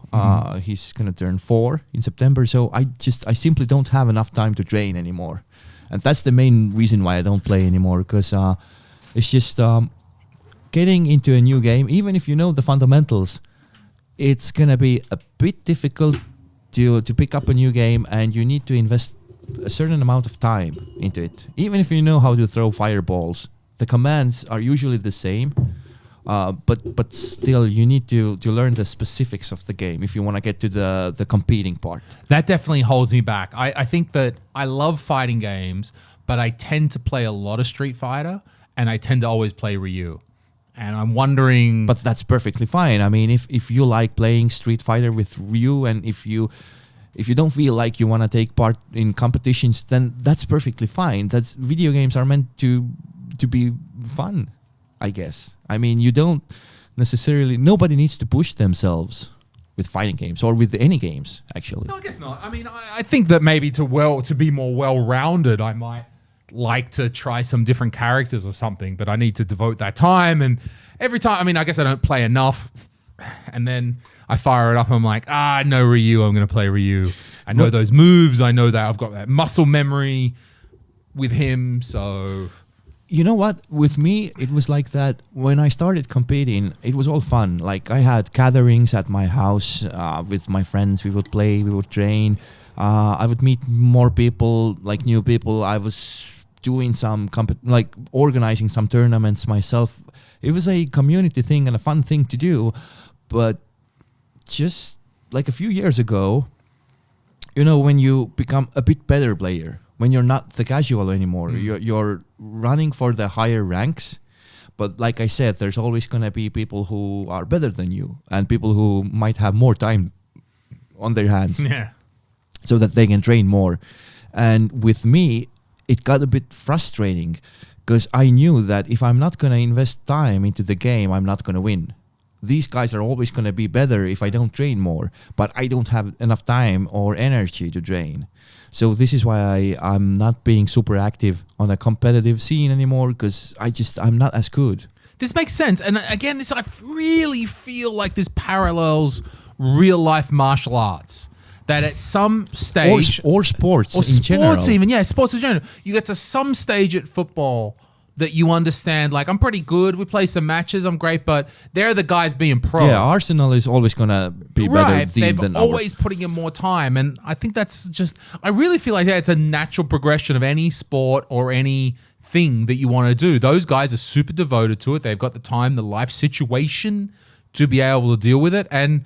yeah, they're going to start whooping you because they're at that next level. And I still have my arcade stick because I'm a stick player. I'm not good with it. It doesn't make me a better player. I just like playing with an arcade stick. I still have my arcade stick. I play every now and then a little bit, but I don't train anymore. If somebody calls me over, like when one of my friends would call me and go like, do you want to play new Mortal Kombat? Of course I want to play. It's fun.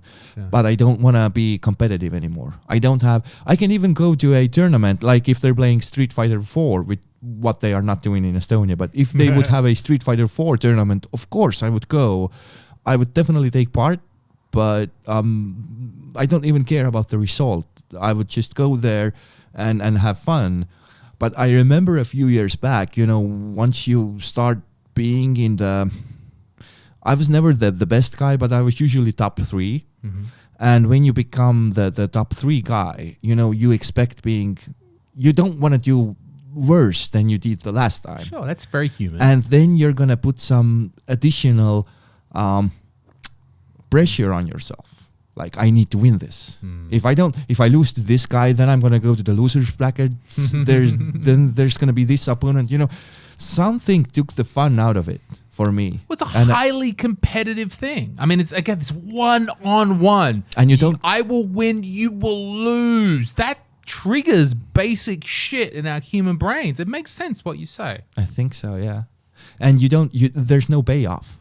Like you win a tournament, you get like a brand new copy of GTA 5 and maybe like a gift card for cinema. And that's about it. Like all the time that you need to invest to the training and playing and getting good part, you know, the tournament scene here in Estonia, I'm super happy that people are doing it. And I have the uttermost respect for the organizers who are still doing video game competitions or tournaments.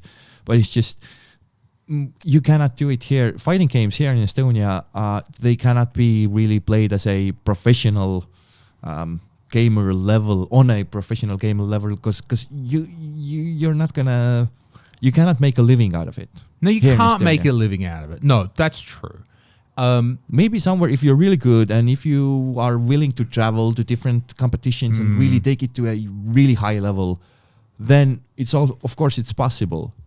But in my case, I just, it wasn't fun. I think, but it's like any sport or anything. If you have that, whatever that personal drive is, and, you know, for you, I guess, other bits of life got in the way, personal life, and that's fine. That happens for all things. So many different sportsmen can come up from different scenes and be too big for their market, their zone, and then have to move. I mean, I'm thinking of...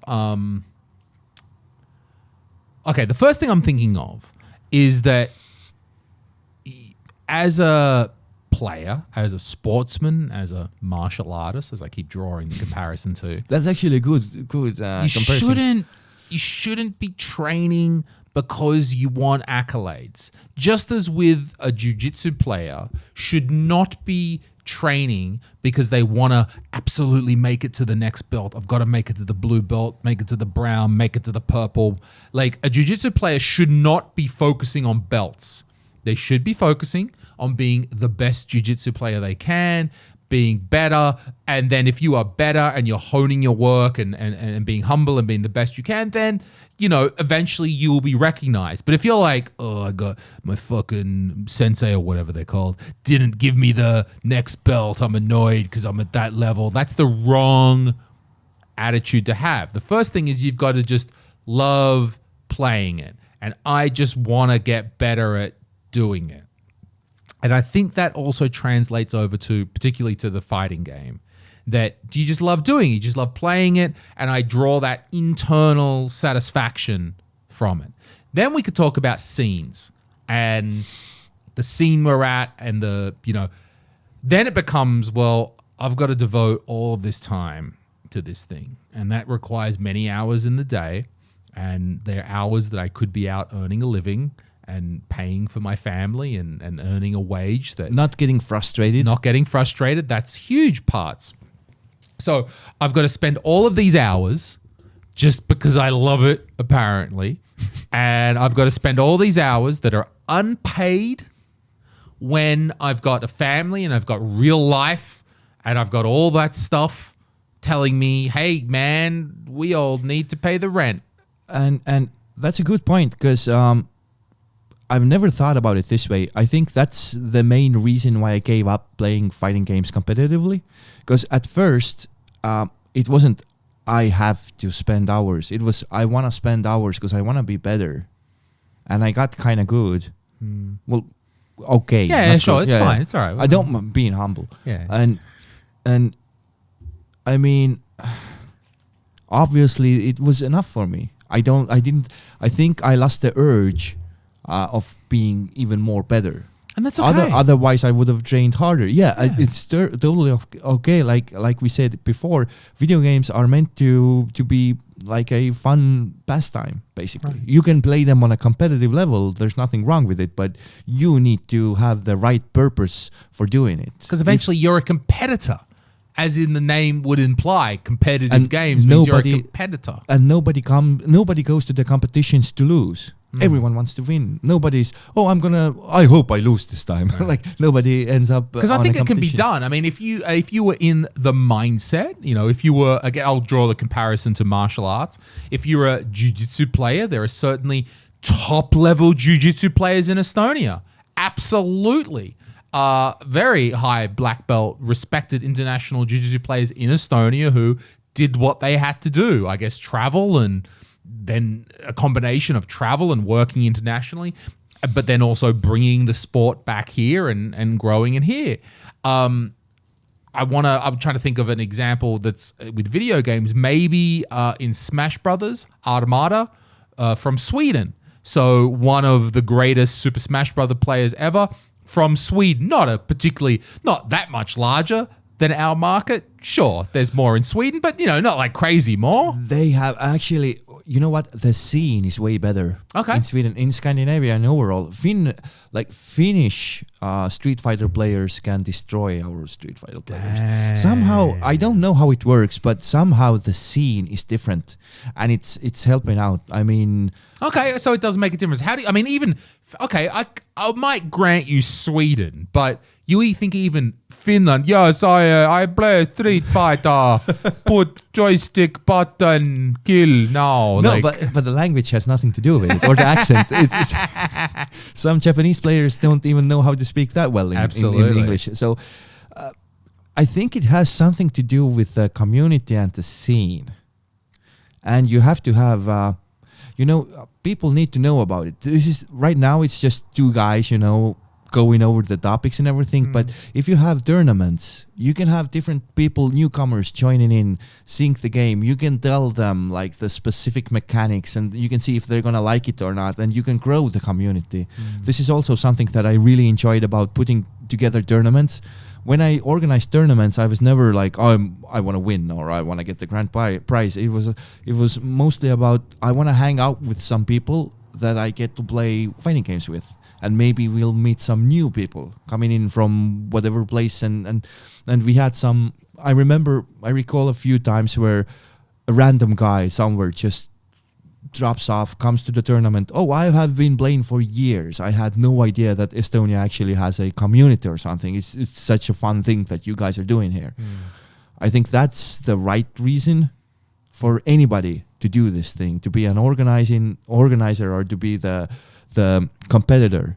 If you only do it for the prize or for the prize money or for the fame, then eventually it's not the right cause, and it's gonna be hard. You can't, because of the hours of grinding, the practice, the hard work, and this is really anything from any video game, any martial art, any art. It's the same with working. I mean, if you're not, let's say, if you don't like working at a cafeteria, you're gonna be a really bad waiter, basically. Sure. In my opinion. So it's this grind, it's this hard, it's these to anything that you want to get to the next level at. I mean, that's why I feel that I'm very happy that I feel that we've built this sort of atmosphere with Comedy Estonia around stand-up, that we're just a bunch of comedians getting together, doing it the way we want it. And I think that's why it works. I think so. I hope so. And I think there are external factors, like we're in Estonia and there's not that much money on offer, so it's not like you can drink on camera, bro. Just drink on camera. It's really good. Everyone's watching me drinking many beers. Okay. Right, and I think I instinctively understood what you're talking about with the way of putting together a scene, getting to the like-minded people. And I understood at some level instinctively we had done that with Comedy Estonia. And I wanted to do that with fighting games and video games. And I had a couple of very rough cracks at it. And then I understood, oh yeah, right, through my experience with Comedy Estonia, I know what needs to be done. I've lived it. I've done it. I've experienced the community. To do it a second time, just because I've got the experience and I've got maybe a roadmap, doesn't mean it's any easier. I would have loved to build something up, use my experience to build and grow a fighting community. And I still have a very soft place in my heart for Smash Brothers.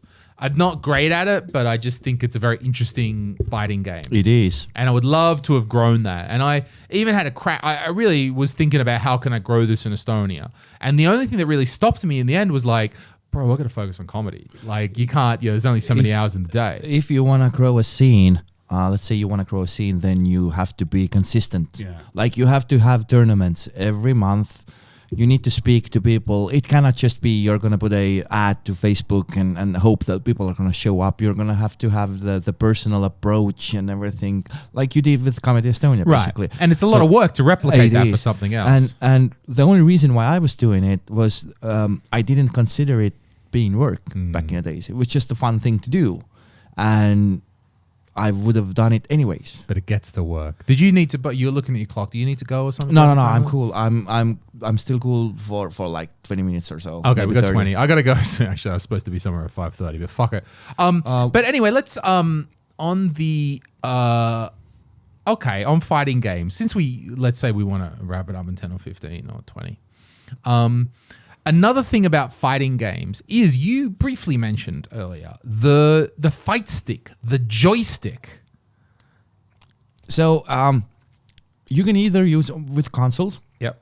You can either use the regular controller. Everyone knows what the controller is, or you can use an arcade stick or a fight stick. People use different names, but arcade stick is basically the setup that you would have on regular arcade machines. So you would have this little joystick, basically just a joystick that is going to be your directional instead of your directional D-pad, you would have a joystick, just a little stick that you move up or down or left or right, and then you would have all the buttons laid out on a little piece of board, basically, like on a arcade machine. And there is no specific reason why I got myself my first arcade stick. I also built a few and I modded a few, added, like, I purchased a really crappy one and I swapped the buttons and the joystick and everything. Again, it was a fun project, but it was just somehow with me growing up with the arcade history, it made sense. I mean, everyone can play with the controller, and some people are way better than I am with a regular controller, but arcade sticks are cool. You get to mod it, you get to choose whatever buttons you like, you get to choose your artwork on it if you want to like customize it, and it's a cool thing, you know. You show up, especially here in Estonia, you show up with an arcade stick, everyone goes like, what's that? What is that huge box that you are carrying? so it's it was just a preference at first, personal preference, but the only reason why I got it, I'm going to be honest, it was cool. That's all the reason. I enjoy fight sticks, and I got into them as well because of that. You have the Hori one for the Xbox. I have a bunch of them now. Oh, okay. I decided that I wanted to play fighting games with a fight stick, with the joystick and the buttons, like you say, because of that nostalgia of playing Street Fighter 2 in that milk bar in an arcade, you know, in my village. Actually, I know a few competitors who play different games with different controllers.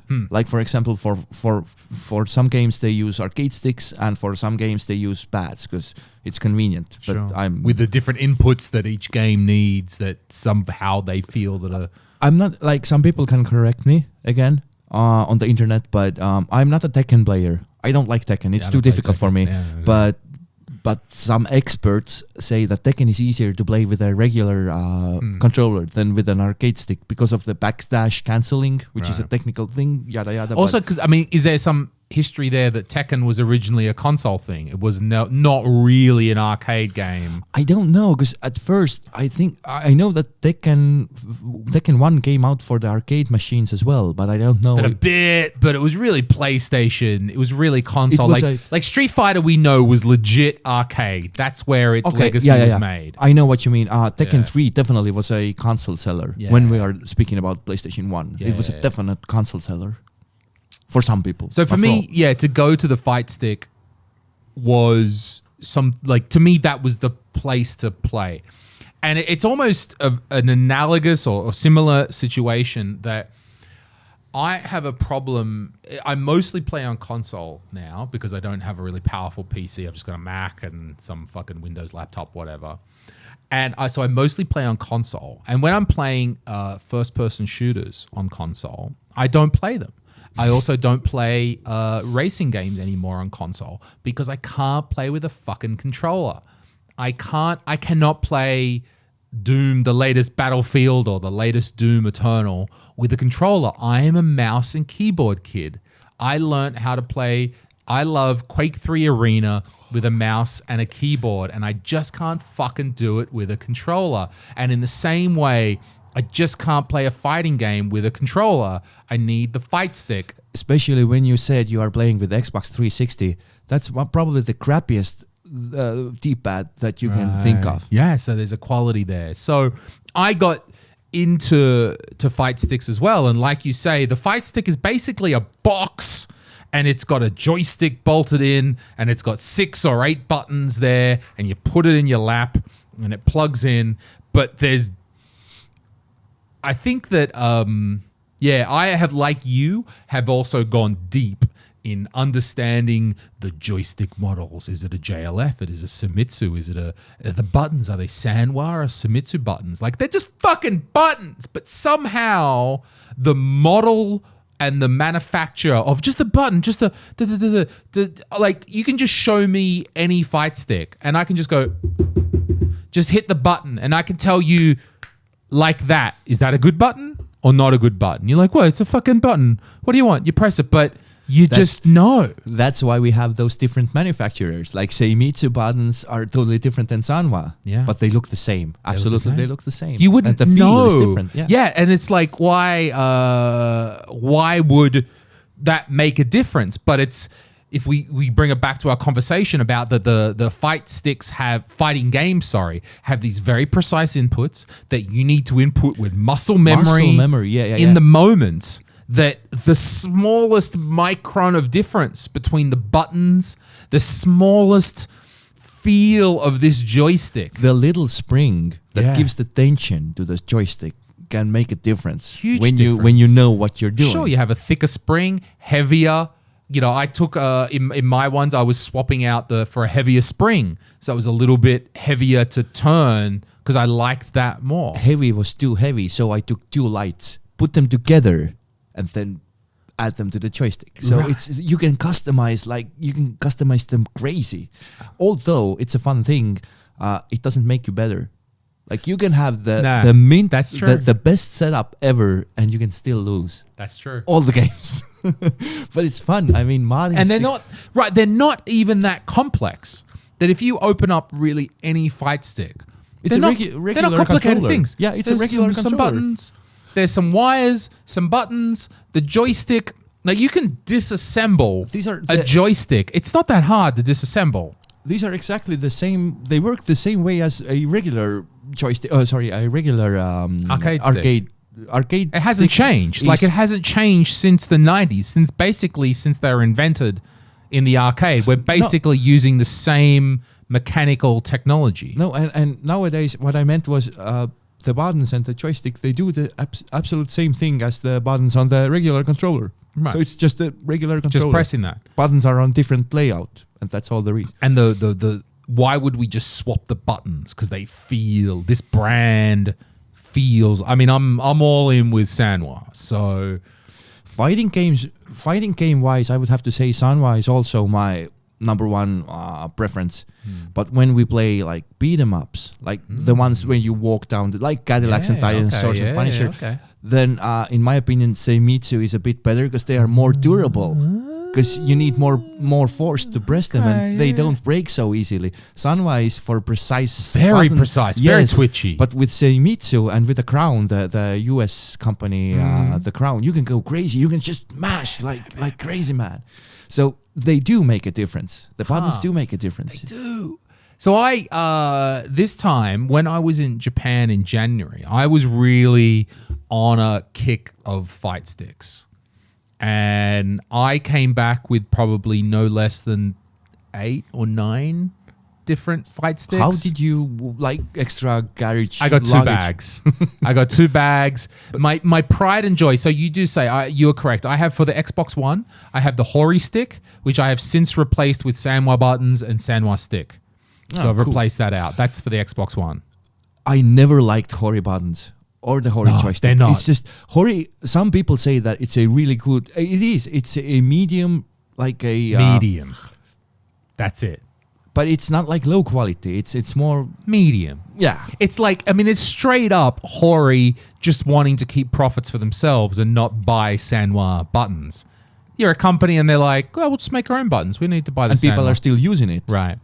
But then my next pride and joy is I got the PlayStation 3 Sega Virtua stick, which is this heavy as fuck thing that's several kilograms of weight. It's PS3, so it's really just USB compatible with anything on PC. Works great on Mac, works great on PC. Sanwa buttons, Sanwa stick, heavy, solid metal base. And that's my next favorite go-to stick because it's just heavy and sits in your lap. And it needs to be, because, when you get more carried away with gaming, it needs to be heavy. It doesn't need to move around because it's going to cramp your style again. Because I've got I do like the convenience of the Hori Mini. It's a very small thing, 20 centimeters across. It's all very cheap. It cost me like $20 or whatever, secondhand. And it's fine because it's small, but it moves around. I think my son should play something. That sounds nice. With that, because I think it's meant for kids, for smaller kids. But then again, I know some grown-ups from YouTube. I've seen some videos, and people say like even grown-up men can play with it, but in my opinion, it's just You've too got to light secure it somehow. Yeah. So I was on that trip. I got, what did I get? Fucking the Dreamcast stick. Oh, nice. Which I've replaced the spring on. You can do a little maintenance. I just open it up. I bought that really good lube, whatever the correct lubricant is for sticks. I forget the thing. It cost me like $20 for this fucking tube of lube. You lube it up, stretch the spring out a little bit just to make it good again. Got the Dreamcast stick. Got a couple of Hori. Got a Saturn stick. Got a PlayStation stick. Oh god, I got a Super Nintendo stick that will Sanwa will drop straight into it, which is really nice. So yeah, I was going crazy with the sticks, and then also in Tokyo, in the district called Akihabara, which is like the main electronics, video games kind of district, there was a couple of very small little stalls that you would have to really Google and find out. And it was just Sanwa buttons, Sumitsu buttons, sticks. On a display. On a display. You could just walk into this kind of little, I'm going to say arcade, but not arcade like games, this little arcade. And at the back, there's this one guy with just, he's got buttons and sticks, springs, clips, the whole thing. Nice. Another one was like old mate Japanese guy on the weird 5th level of some building. You take an elevator up and he's just got all these arcade parts. An old mate Japanese guy speaks no English, but he's got a whole bunch of sticks there. He's got ball tops. He's got buttons. He's got PCB arcade sticks. He's got his whole setup there. He's got super guns all set up, and you just like, I want one of them. I want one of them. And he's going, oh, very good. And then, you buy it from him. And it was super cool to, in Tokyo, to just, like, I was there fixing them in my hotel room, and to just be like, oh, I need some buttons and a spring. Oh, I'll just go down to the center and get them. Because in Estonia, it's like, that'll be 6 fucking weeks. Yeah, you have to order them from somewhere and hope you get especially now. And the only reason for that is that the scene is so small. True. That's the only reason. And we live in Estonia, so everything fucking takes a long time. Yeah. But it's crazy. Like, for me, I've never been to Japan. I hope I can go one day, but I've never been. And just listening to that, it sounds like I want to visit that store. I want to see that. I don't need the buttons. I don't need the springs. I just want to see the store. Right. Let's see. What is your stick? What? I only have one left. That's a Kwanba. Okay, nice. And I have the older generation Kwanba for Xbox 360 and PS3 and PC. And I don't have a PlayStation 4 anymore, fortunately, because I don't have enough time to play. I only have Xbox One now, and PS3 for fighters, and I have the PlayStation Mini for my son. Sure. So I was like, there's 2 ways I can go from here. I can either get an adapter, which is like 50 euros, or something like that. Yeah, they're a lot. And I can then use my old stick with new consoles, or the Kwanba Obsidian looks really, really awesome. Looks really awesome, but it doesn't cost 50 euros. It costs like 200 euros plus the shipping. And then I was like, as I don't compete anymore, I'm not going to be able to take 200 plus euros from my family's credit card or whatever, and then just purchase a thing that I'm going to use once a month at a friend's house. So I went with the adapter. A Brook adapter? No, Kronos Max. Okay. Because at that point, although Kronos Max is banned from competitions or tournaments. Why? Why is it banned? You can use ESAW or what is it called? Like, you can have it programmed with a computer this way that you press one button and the dude is going to do a combo. It's programmable. That's why it's banned. Okay. It has a tournament setting, but usually bigger tournaments, they don't have enough time to go over every adapter and see if it's actually on a tournament mode. Makes sense. So they ban it because Brook is usually just one console oriented. So I have my Kwanba 3-in-1 stick, which I love. I've swapped all the buttons and everything. I don't even remember how many times because it's broken on me, and I've just the only original part right now is the whole the case. Everything else is I don't even remember. But usually when I use buttons, I use Sanwa, and the joystick should be Sanwa as well, if I'm not mistaken. Standard JLF, sure. I think so. Yeah, the standard one. And I even at one point ordered me the octagon gate for it, yeah. but I didn't get used to it. I'm Square Gate. Same Yeah, here. I'm Square, yeah. Square Gate is just so natural. I was thinking about like the octagon gate is gonna give me more movement on the half circles and quarter circles, but it was just too weird. I kept with Square because it seems like everyone in Japan, they all use Square. And I was like, no, I will be hardcore like Japanese player. Yes. No, Octagon. Octagon is for shitty American player. And some people, Japanese players, some of them play this way, that they feel when the end of the joystick hits the micro switch, they don't even go to the gate. Damn. They have such a good feel. They just, use the micro switches. So good. You could replace the micro switches in the stick. I didn't do that. No, I don't think I've replaced them. That's too much for me. I'm not on that level. But anyways, yeah, I mean, the Kwanba is the only stick that I have, and I have the Kronos Max adapter for it. I hardly use it. And thank God new consoles are coming out. So now I have another thinking period if I want to get an arcade stick for newer consoles, or what I'm going to do, or if I'm even going to get newer consoles. I don't know if I have enough time to play even anymore. Investment. Because the only thing I really would want at this stage is a PlayStation 4 to play Street Fighter 5, which I don't have. I've got to settle with 4. 4 is better in my opinion. Okay. Definitely, when you get the chance, definitely try the 5th one. But 4...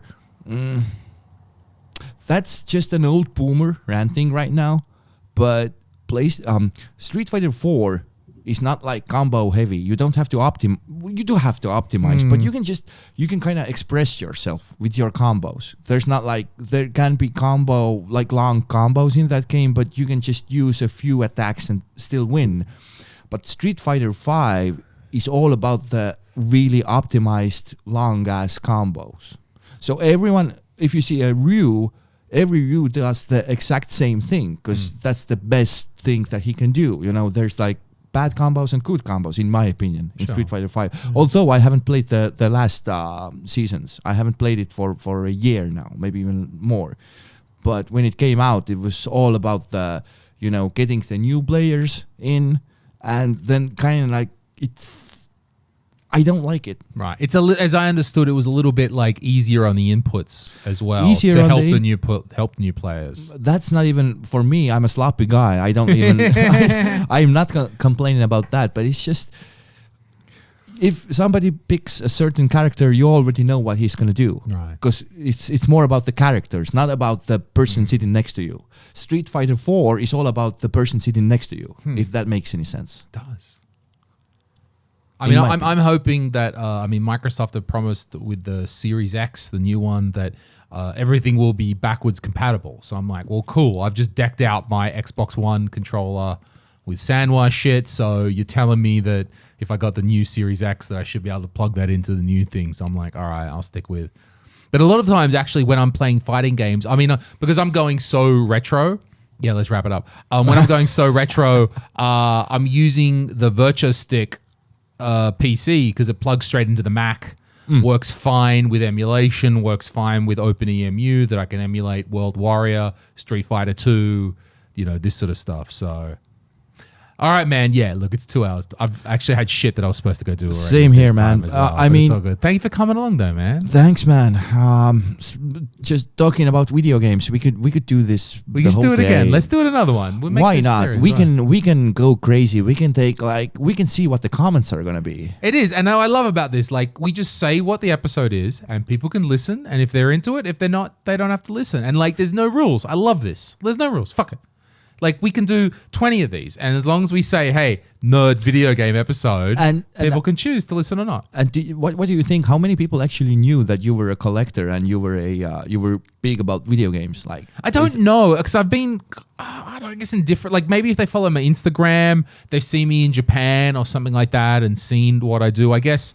But people mostly know you as a Comedy Estonia. Sure. Beyond the circle, the few people that followed me on social media, then yeah, they would just know Comedy Estonia. So I mean, yeah, I've been 4 times to Japan. So I mean, I can go deep on this stuff, which we could do on more podcasts. But Jan, thanks for coming in, bro. Thank you so much for having me. It was really, really nice. Thank you. Nice, bro. All right. Peace out, everyone. Okay, guys.